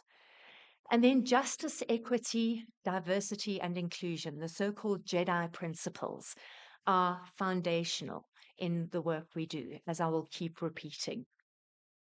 So just to give you a little bit of a taste of some of the work the Endangered Wildlife Trust does in the Zoutpansberg area, to show you how we translate this into practice. The EWT's 3 strategic goals are to save species, save habitats, and benefit people. And to this, I always add skills development and leadership and governance as one of our key objectives as well. So in terms of saving species, but at the same time strengthening social equity and justice, we're implementing a tree called the pepperbark tree. The pepperbark tree is one of many medicinal plant species that has been endangered for a number of years. And we have, together with many organizations, private organizations, public sector, and the communities themselves, have set up a partnership and collaborations to be able to make these plants available to traditional healers and others who depend on them for their health. Many traditional healers were no longer able to access the plants other than markets in the areas where they live because of lack of access to land and resources, largely due to our previous political dispensation, which robbed many people of their right to land and resources. But beyond that, these species are being overharvested. And so it's really important that we collaborate with people and work with them to find ways to both protect the species, but at the same time ensure that they will be available for people to use into the future and that we won't lose the species from a biodiversity perspective. How do we do that? Again, an integrated approach. The EWT is protecting its habitat through protected area expansion. We're working with the local landowners in Limpopo province to help them understand the importance of the plants on their land. Zoutpansberg is one of the most biodiverse areas in the country. And then we are also working to clear alien and other invasive plants in their habitats. The trees, that is, not the landowners, well, both. And then also working with local traditional healers, traders in the markets, and communities to identify threats, cultivate more extensively than has been done in the past, manage wild populations. And in this case, we're fortunate that the leaves can be substituted for because the bark can be substituted for leaves because they contain the same phytochemicals. And obviously, it's far easier to harvest leaves sustainably than it is for bark. So this is a really exciting project because for the first time, we've been able to work with the market operators. Previously, we weren't able to because of conservation regulations. So we've been able to move and expand forward through the work that we've been doing in collaboration with conservation regulators. A second project is to save habitats and support land reform and contribute to food security through a concept called biodiversity stewardship. And through this, the landowners that we are working with are able to enter conservation agreements with SANBI, the South African National Biodiversity Institute, and local and regional conservation regulators, which enables them to manage their land on a far more sustainable and conservation-friendly manner than they might have been able to. It affords them more protection in terms of biodiversity, areas of high biodiversity as well. So this is really exciting. In the Zoutpansberg area, we've added 22,000 hectares, and we're looking at adding we're also incorporating communal property associations who obtain their land through land reform program into the program along with additional landowners over the next year or two. Um, we're also including regenerative agriculture and other sustainable land use options with the landowners in this area to help them manage their land, because clearly it's impossible for them to be able to only focus on the conservation element. They have to be able to earn a living. And then, obviously, in our area in South Africa, food security and nutrition are an absolute essential. And so, in the communities where we're working there, we're implementing a number of food security and nutrition programs. We also, just to give you a couple of other brief highlights, conducted risk management and annual animal husbandry courses for cattle owners in that area last year. And we work with water security, again, addressing the underlying causes of the problem. So, in some areas, we might need to protect springs. In other areas, infrastructure breakdowns have caused the problem. And there, it doesn't help to just go and fix the pipes. We have to address the underlying cause in collaboration with agriculture, local leaders, the municipalities, schools, etc., because the pipes are broken due to vandalism. And so, unless we actually start introducing other ways of thinking about the work that we do, nonviolent communication, sport for conservation, and that type of project to try and engage youth in rural areas and elsewhere who have very few options available to them, either in terms of future prospects or in terms of their recreation in the area, we're going to not be able to achieve our objectives. So, the Sport for Conservation project integrates work with at risk youth, often in areas where there's a lot of illegal hunting and poaching. And we integrate this with a restorative justice approach, where we, depending on the rationale for the poaching, will work with the youth or the person who was apprehended to try and avoid sending them to prison as the first recourse, but rather develop a restorative justice mechanism so that they can be reintegrated back into society, make amends for the for the harm that they've caused, and refrain from operating in that way again. So, ours has been a very informal approach. The EWT has a very formal program where we are working with illegal hunters and poachers, together with prosecutors and the legal profession, in a much more formalized way than we've been doing for this project. But that's also a really exciting new venture that we are embarking on.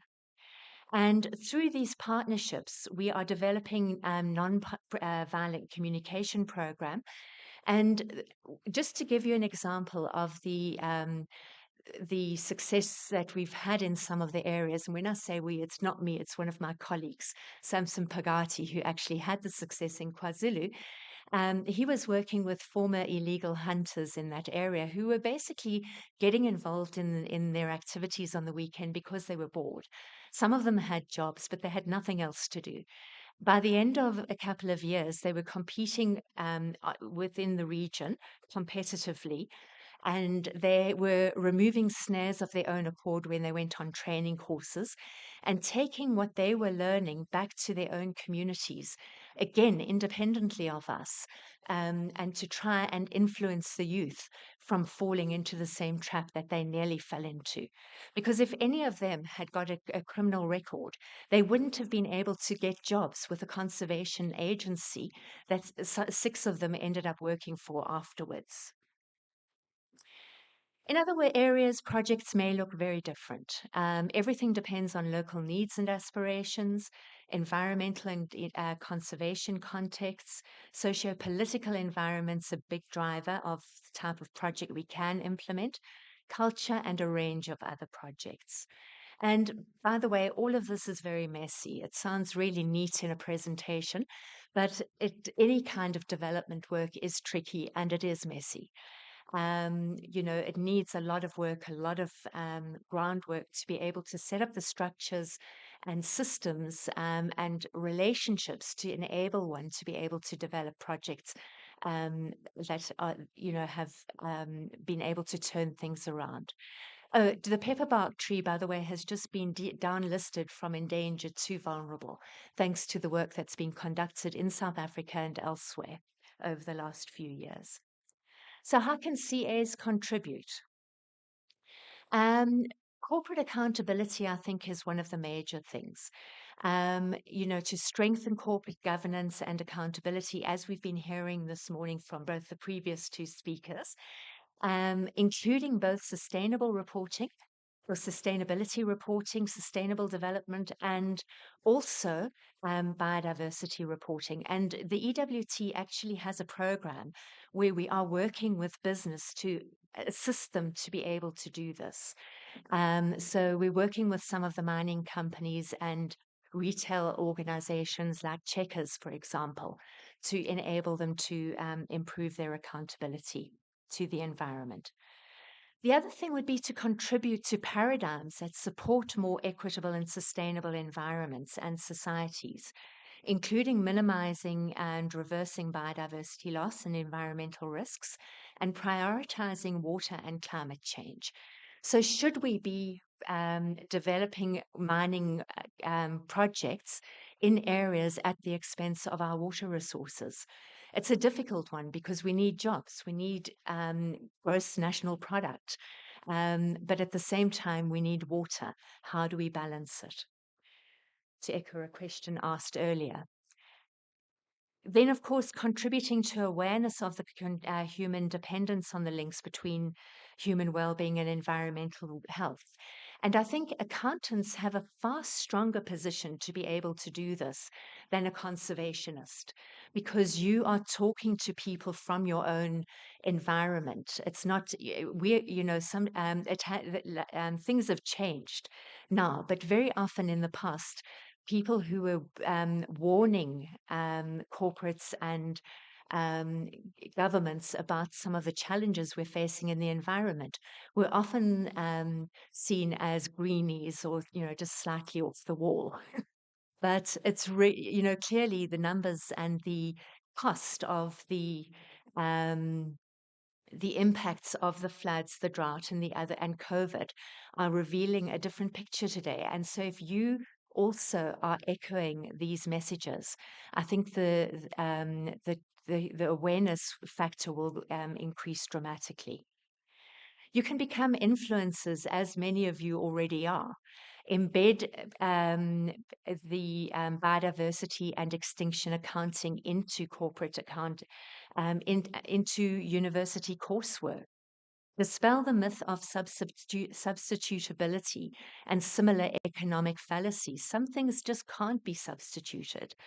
And then, as I keep mentioning, the cost of business as usual approaches and what it means for us as individuals, not only as society.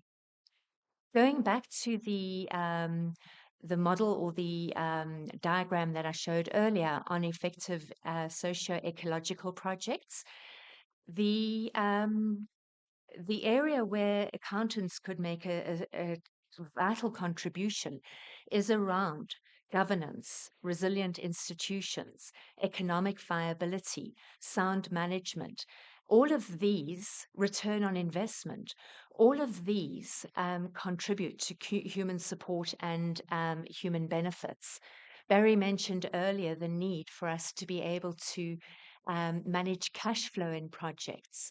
Many of the my colleagues don't have a business in background. My background is somewhat limited, but at least I do have some understanding.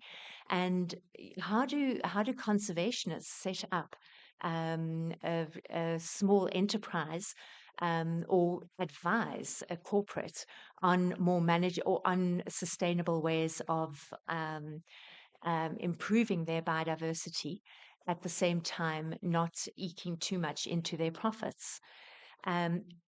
Working collaboratively with accountants, we would go a long way in achieving some of those objectives.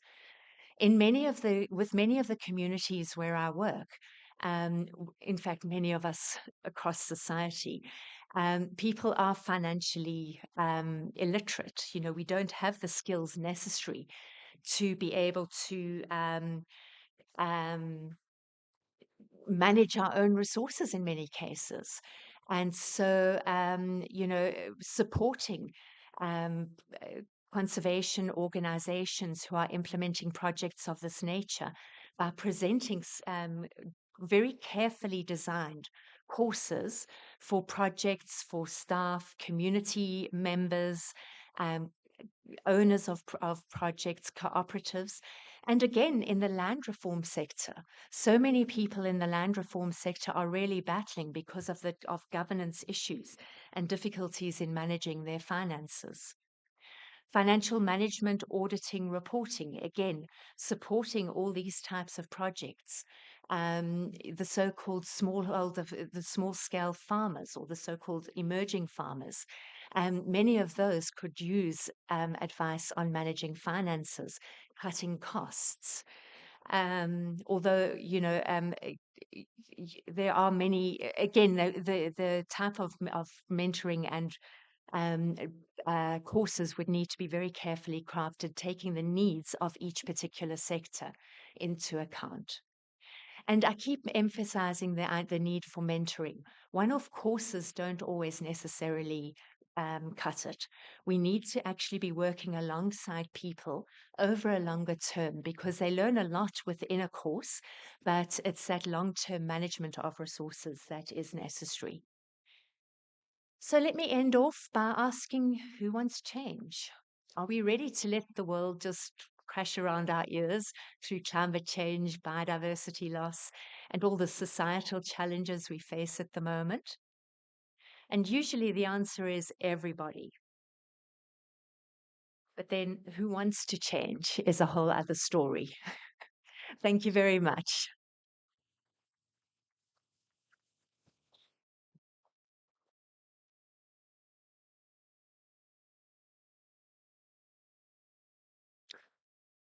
Thanks very much, Jenny. Um, and thank you, everybody, for indulging my passions. All three topics speaks to who I am and where I am as a researcher. One of the things that I think is important that you probably would have picked up is that accountability, which is really should be the refrain of accountants, extends across a whole range of disciplines. If you look at the speakers today, we've got lawyers, we've got accountants, we've got environmentalists, because we're all operating in the same space. We're all interested in making sure that the planet sustains life, that humanity is what matters. And for those of you who were at the RNI event in 2017 that I also organized, there I spoke about extinction accounting was the main theme of that topic, of that talk. You may remember Warren Maroon talking about BEE accounting in the UK. And for those of you, it's not triple B double E, it is honeybee accounting. And what he was saying is that if climate change kills off honeybee populations, who or what is going to be pollinating plants? How many people are you going to have with paintbrushes going onto apple trees to fertilize or to pollinate? So unless we start dealing with these non-accounting issues, we need to think about how are we going to continue to survive? How are organizations going to continue to operate? And I think Jenny and Temi, Ulienka, you've all given some interesting insights. One of the big challenges in the environmental space, for instance, has been environmental issues is a privilege. You know, it's the elite tends to engage in going to game reserves, in enjoying popular reserves, and conservation organizations are acting more in the interest of the animals than people. And I think what Jenny has demonstrated is that it's important to recognize the people contribution, because you can't have sustainable development without considering people. You can't have conservation sensitivity without considering the impact on people. Many conservation organizations get criticized very heavily because of their focus on the conservation aspect, but to the neglect of the communities. Um, I'm busy working on a paper, and one of the comments that was made by somebody that had been interviewed in the rhino poaching space was game reserves and safaris are white privileges. Doesn't impact what the only way it affects us is when we see these luxury cars, these SUVs going past us. We're not impacted. We don't have jobs. So by protecting animals without providing opportunities for us to grow, for us to enrich ourselves, without providing jobs, entrepreneurial opportunities, are you saying that people are more important than animals? It's a question we've got to ask. Another respondent made the comment that I poach, well, I'm involved in poaching, and this was somebody in the conservation space working for a reserve, said that I'm involved in poaching. He was caught, obviously, but he was involved in it. And these were interviews that were conducted in prison by convicted poachers. And he said, well, I worked for a reserve. The only promotion opportunity that I had was to poach, because I had been working there for many years. I was treated as being a low-level employee. There was never any career opportunity for me. So why should it bother me?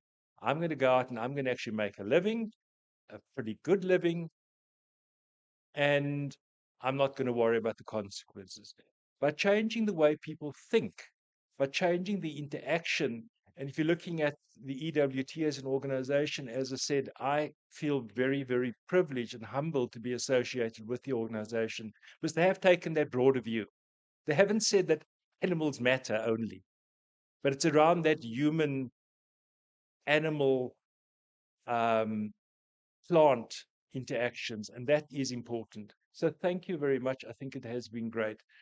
I'm also taking this opportunity to invite people who may be interested in this research project that I'm looking at, and I'm planning a research project over the next 5 years.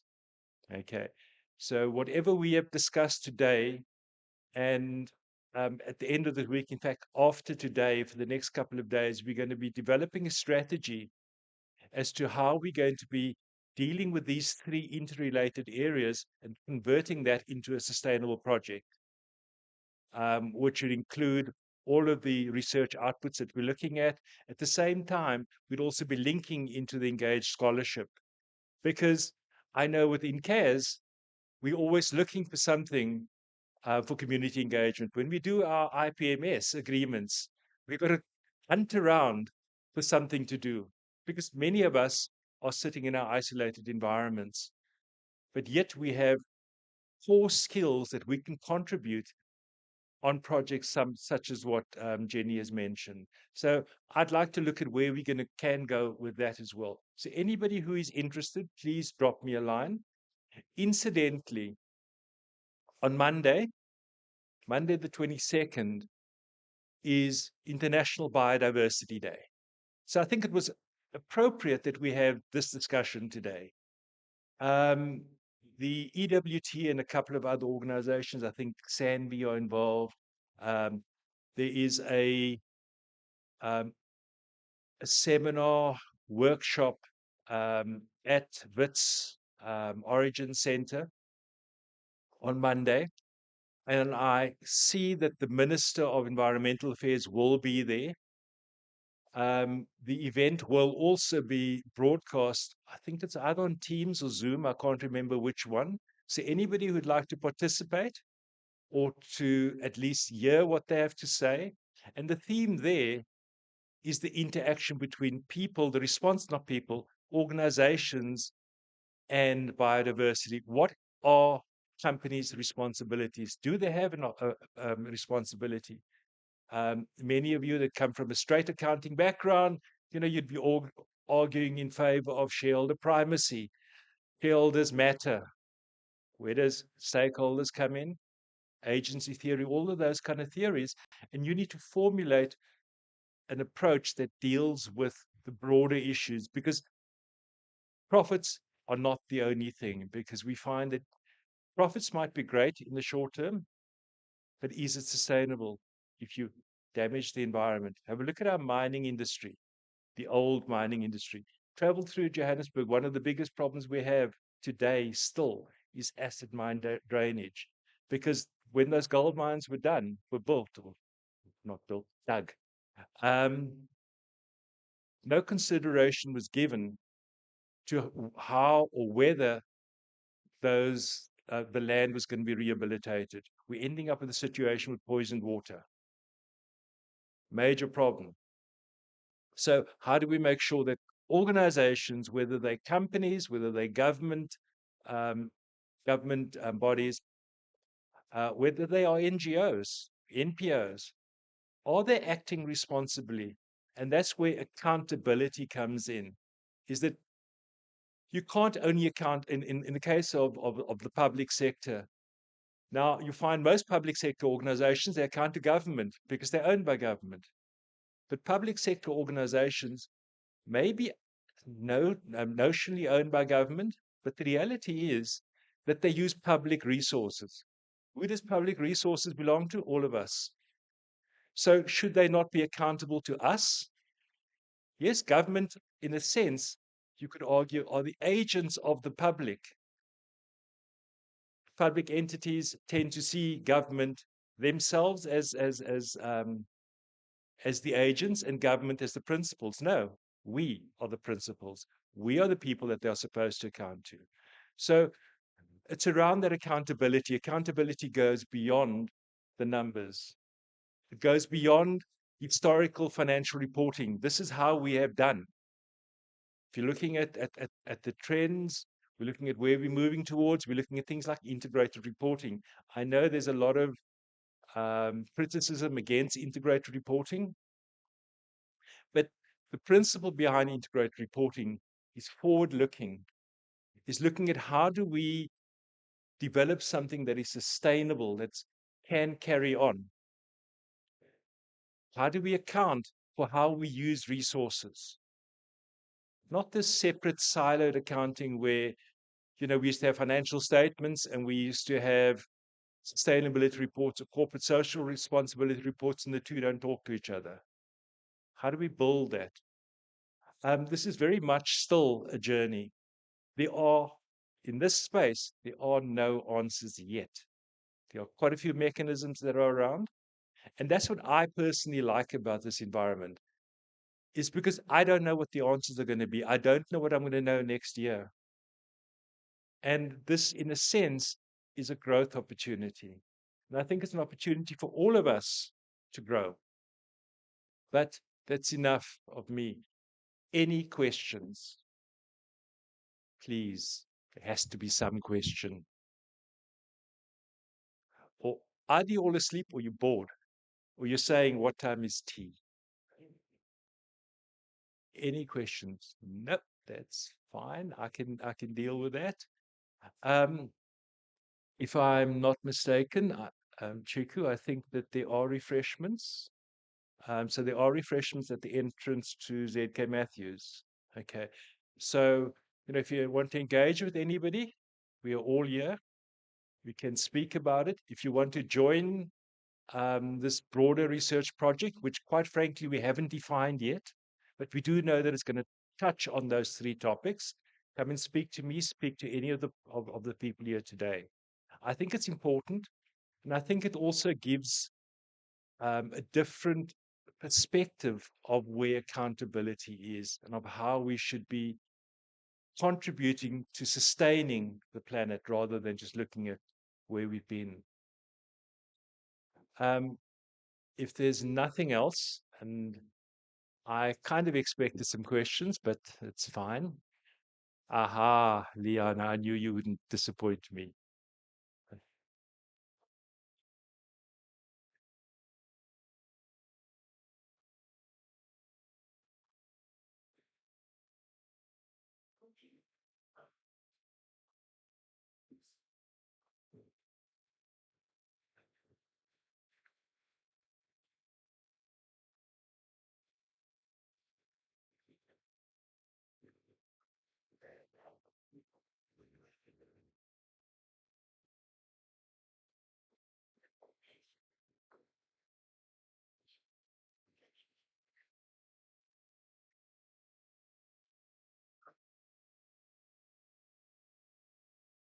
Because surely our population growth, in my mind, is the biggest threat to nature.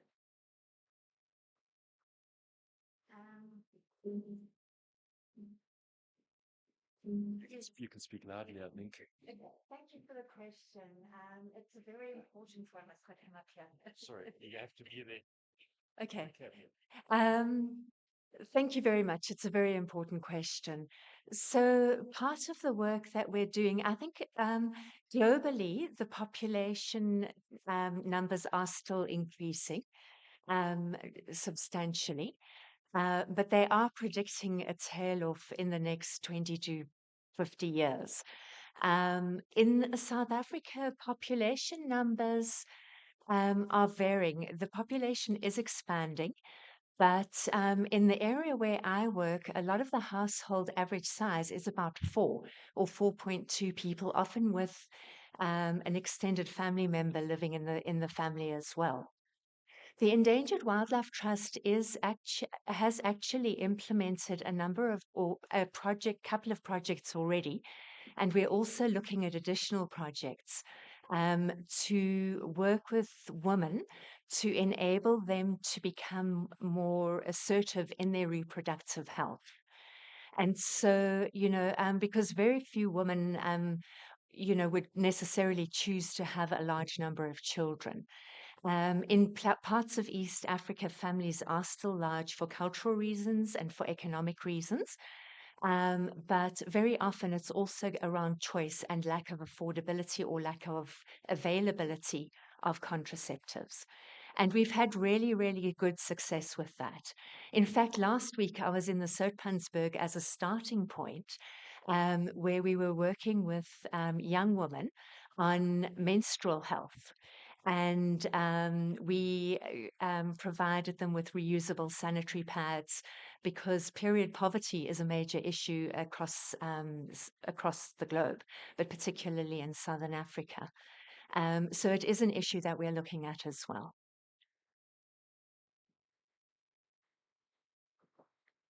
Thank you, Jenny. Any other questions? Were you waving or were you saying you have another question? My second question, and I think it's to you again, regarding biodiversity. And I also think that one of the biggest threats is antibiotic resistance. So, we shouldn't only look at what is visible to the eye, those species, but also our existence is very much threatened by bugs that are becoming resistant. And in a few years' time, from what I read, we won't be able to schedule any operations because the hospital would not be able to guarantee you a sterile and safe environment. And your wounds would become infected. And it would put us back 300 years in terms of medicine and health. Yes, that's another really important question on a number of levels. So we don't work so much in the medical sphere, but we also work with to raise awareness of the use of responsible pesticide use, for example. Because the Doom advert, or I'm allowed to call corporates out, it's like, shh, just spray everything in sight, contributes to all of that. Over sanitizing is also a major problem. We actually unintentionally can undermine our children's health if they don't develop some resistance to bugs. The other important microbial organisms we need to be thinking about are those in the soil. And so for us, it's really important to be considering the biodiversity holistically. So, for example, with regenerative agriculture, soil organisms are a major rationale for encouraging people to becoming involved in that type of a project. So I completely agree with you. We need to look at beyond just what is visible and also beyond what is just trendy. So at the Endangered Wildlife Trust as well, there is a program specifically looking at frogs, as well as the raptors, the carnivores, and other species, because those are indicators of the health of our wetlands. But in their own right, species have a right to exist as well. We need to also be questioning the complete use it or lose it paradigm. So yeah, I agree with you. Thank you. Thanks, Jenny. Anything else? Diana, you've asked all your questions. That's great. I think one of the other things, apart from as accountants or as researchers or academics, something else that Jenny mentioned was the need for, I can't remember what the term was that you used, but it's really around advocacy. And that is that for all of us that are interested in preserving or sustaining the earth for future generations, as Brundtland said, we all need to look at what little role can we play. And I'll give you an example. Many of you kind of know about my rhino poaching paper, which I never stopped talking about ever. But I have subsequently drafted a follow-up paper, because the paper that I dealt with looked at a trend up until 2015. I've recently updated it to include data up until 2021. But for those of you who don't know, Vietnam is the biggest destination market for illicit rhino horns, okay, where it can be sold for hundreds of thousands of US dollars per kilo, the powder. So how do you advocate? Well, you go to an academic conference in Vietnam and you talk about rhino poaching. That's what I will be doing in June, because I think that that is probably the most effective market to be speaking to scholars, and hopefully the word gets out about the impact of something like rhino poaching. Rhino poaching is obviously, it's a high profile species. Everybody knows about it. But what about things like tree frogs? What about lizards? Other lesser known, but still very, very highly threatened species. So we need to look at all of those. And as I said, fortunately, I think that the EWT does a great job because they are actively involved in many of those things, in many of the lesser known species, in preserving those. Because given the number of species that are expected to go extinct over the next couple of years, many of us don't even know what those species are. Yes, we know about lions. Yes, we know about tigers. We know about rhinos. We know about elephant poaching, but we don't know about the small things. We don't know about, for instance, the riverine rabbit, which is one of the projects that EWT is involved in. We don't know about these lesser known species. So it's around that kind of advocacy. But as I said, at the same time, it offers an opportunity to move away from, I'm sorry to say that to those who happen to be interested in it, from boring accounting research. We need to look at how do we do things that interest us. As I said, this is my project. This is what I will be looking at developing for the next 5 years. And hopefully this becomes a major established project within CAS that can eventually end up being my kind of legacy. And that's what we will be looking at over the next couple of days as we formulate it. So anybody who's interested, drop me a note. Everybody is welcome.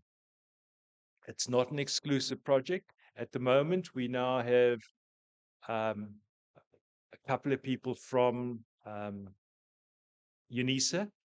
We have somebody either from the University of British Columbia or from Bristol University, where he currently is.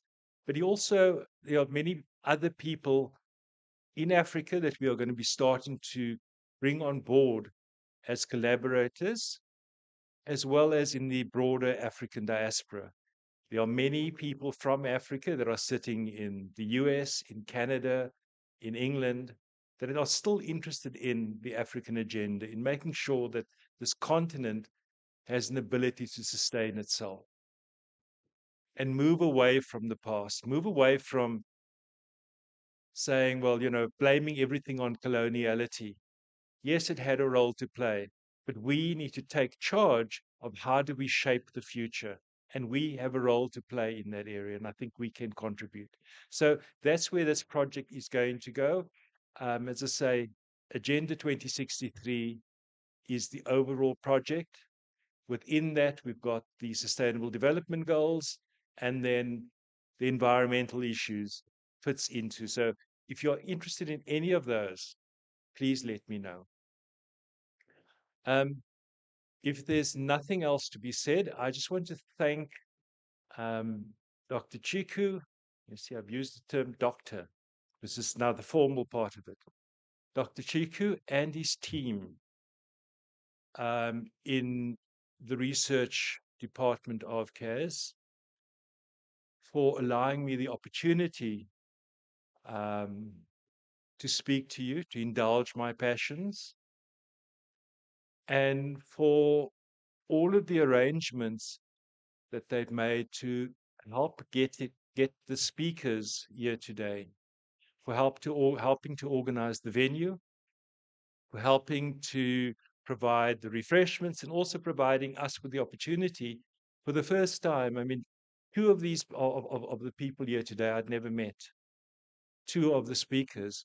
So it allows me the opportunity to actually meet them, and we can then formulate how we're going to be taking this forward. So thank you very much, Dr. Chiku. Macy, where are you? I can't see you. Okay, can't see Tabang. Nsaku, can't see you. Probably busy organizing everything. So everybody in the deanery, in the research department of CAS, thank you very much for everything that you've done to make today possible. Thank you very much to our speakers, especially having to travel, given the kind of chaotic arrangements that I unfortunately was kind of responsible for. On Saturday, Temi was due to fly. On Saturday, we were still running around looking for flight tickets, but he's here. So all of those things have now been sorted out. So thanks very much for indulging us. Thanks very much for coming through. To Virginia, thanks very much. I now actually do remember who you are. I didn't remember you when I met you earlier, but thanks very much for helping us to promote what we are doing. So I appreciate that.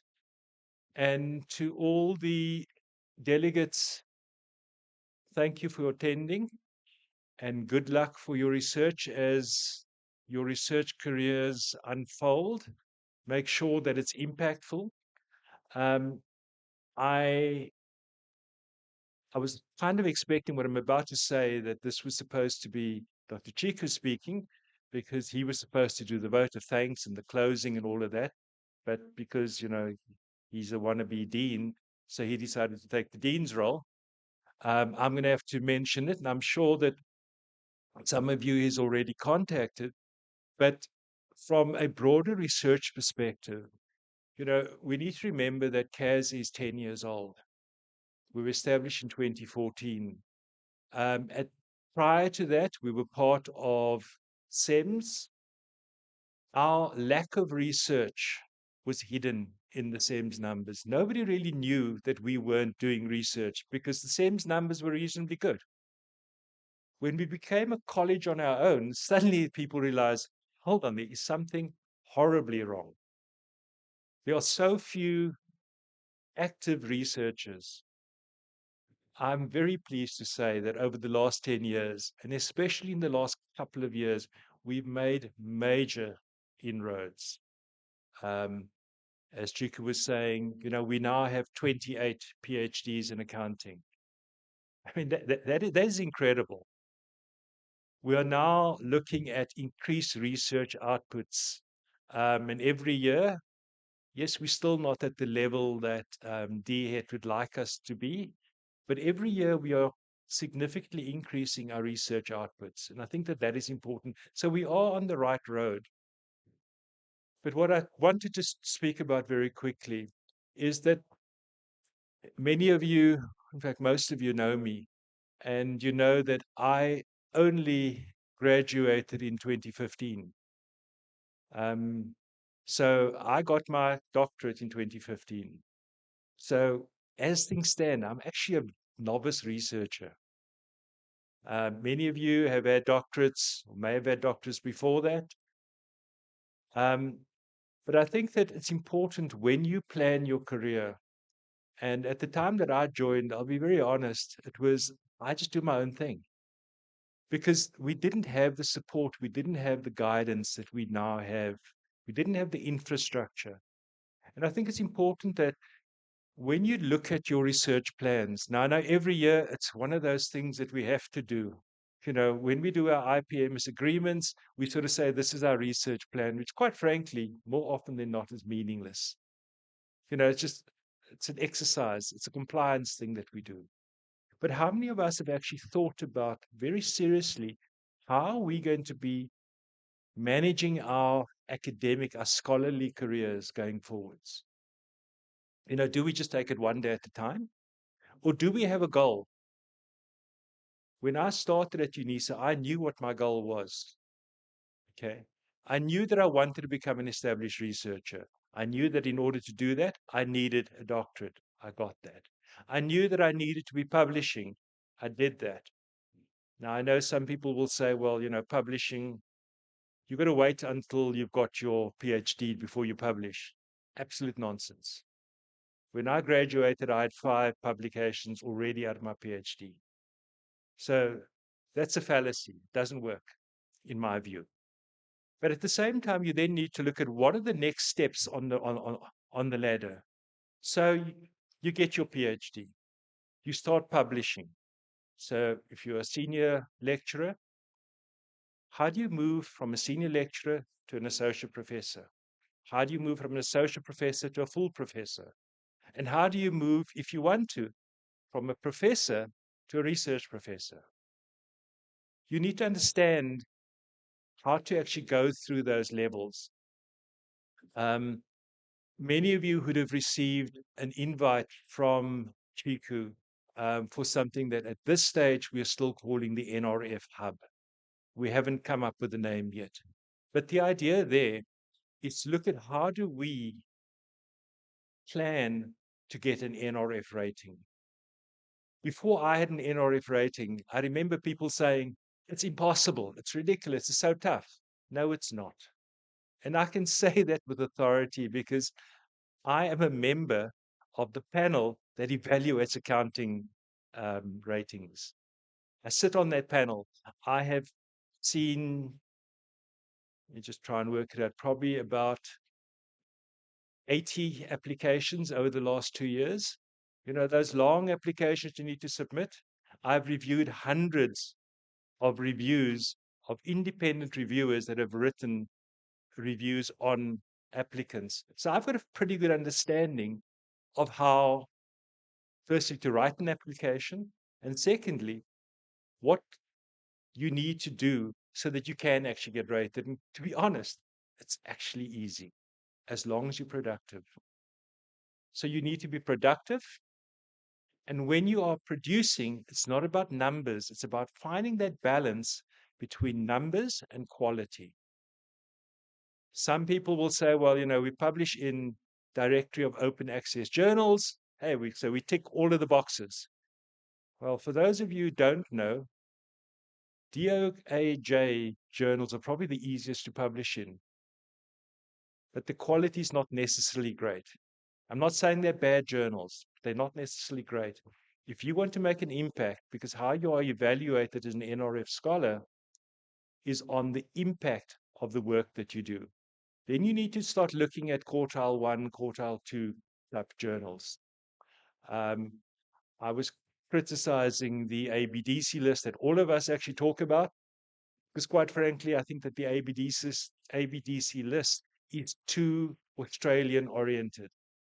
There are much better journals than some of the journals that they've ranked as A journals.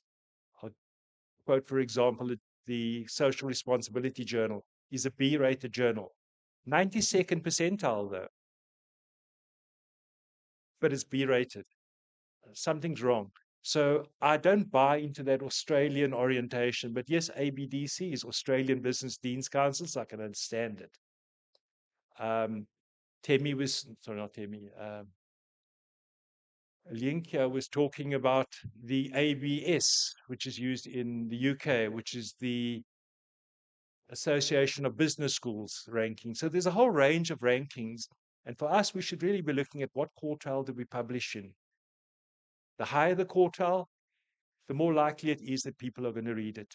The more likely it is that people are going to cite it. The more impactful. But I think we have an engagement at, is it 12:30 today? So those of you who have been invited have been people who have been identified as possibly going for NRF ratings. I welcome you.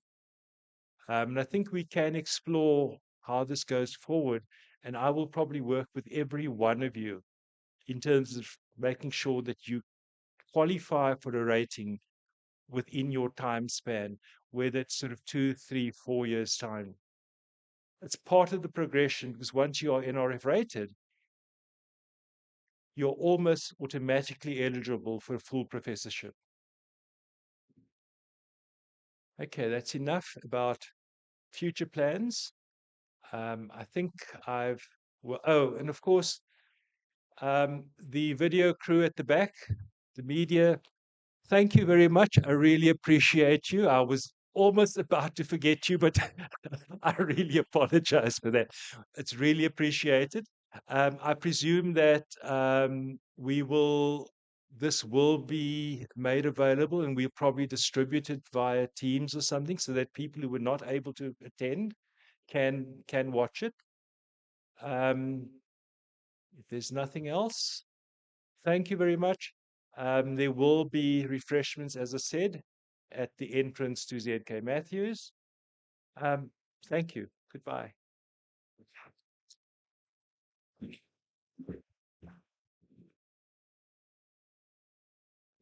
Sorry, and the photographers.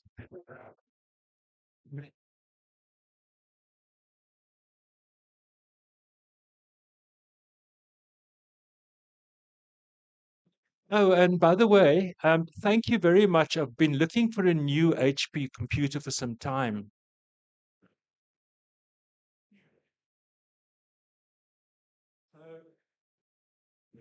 Whoever has donated this computer to me, thanks very much.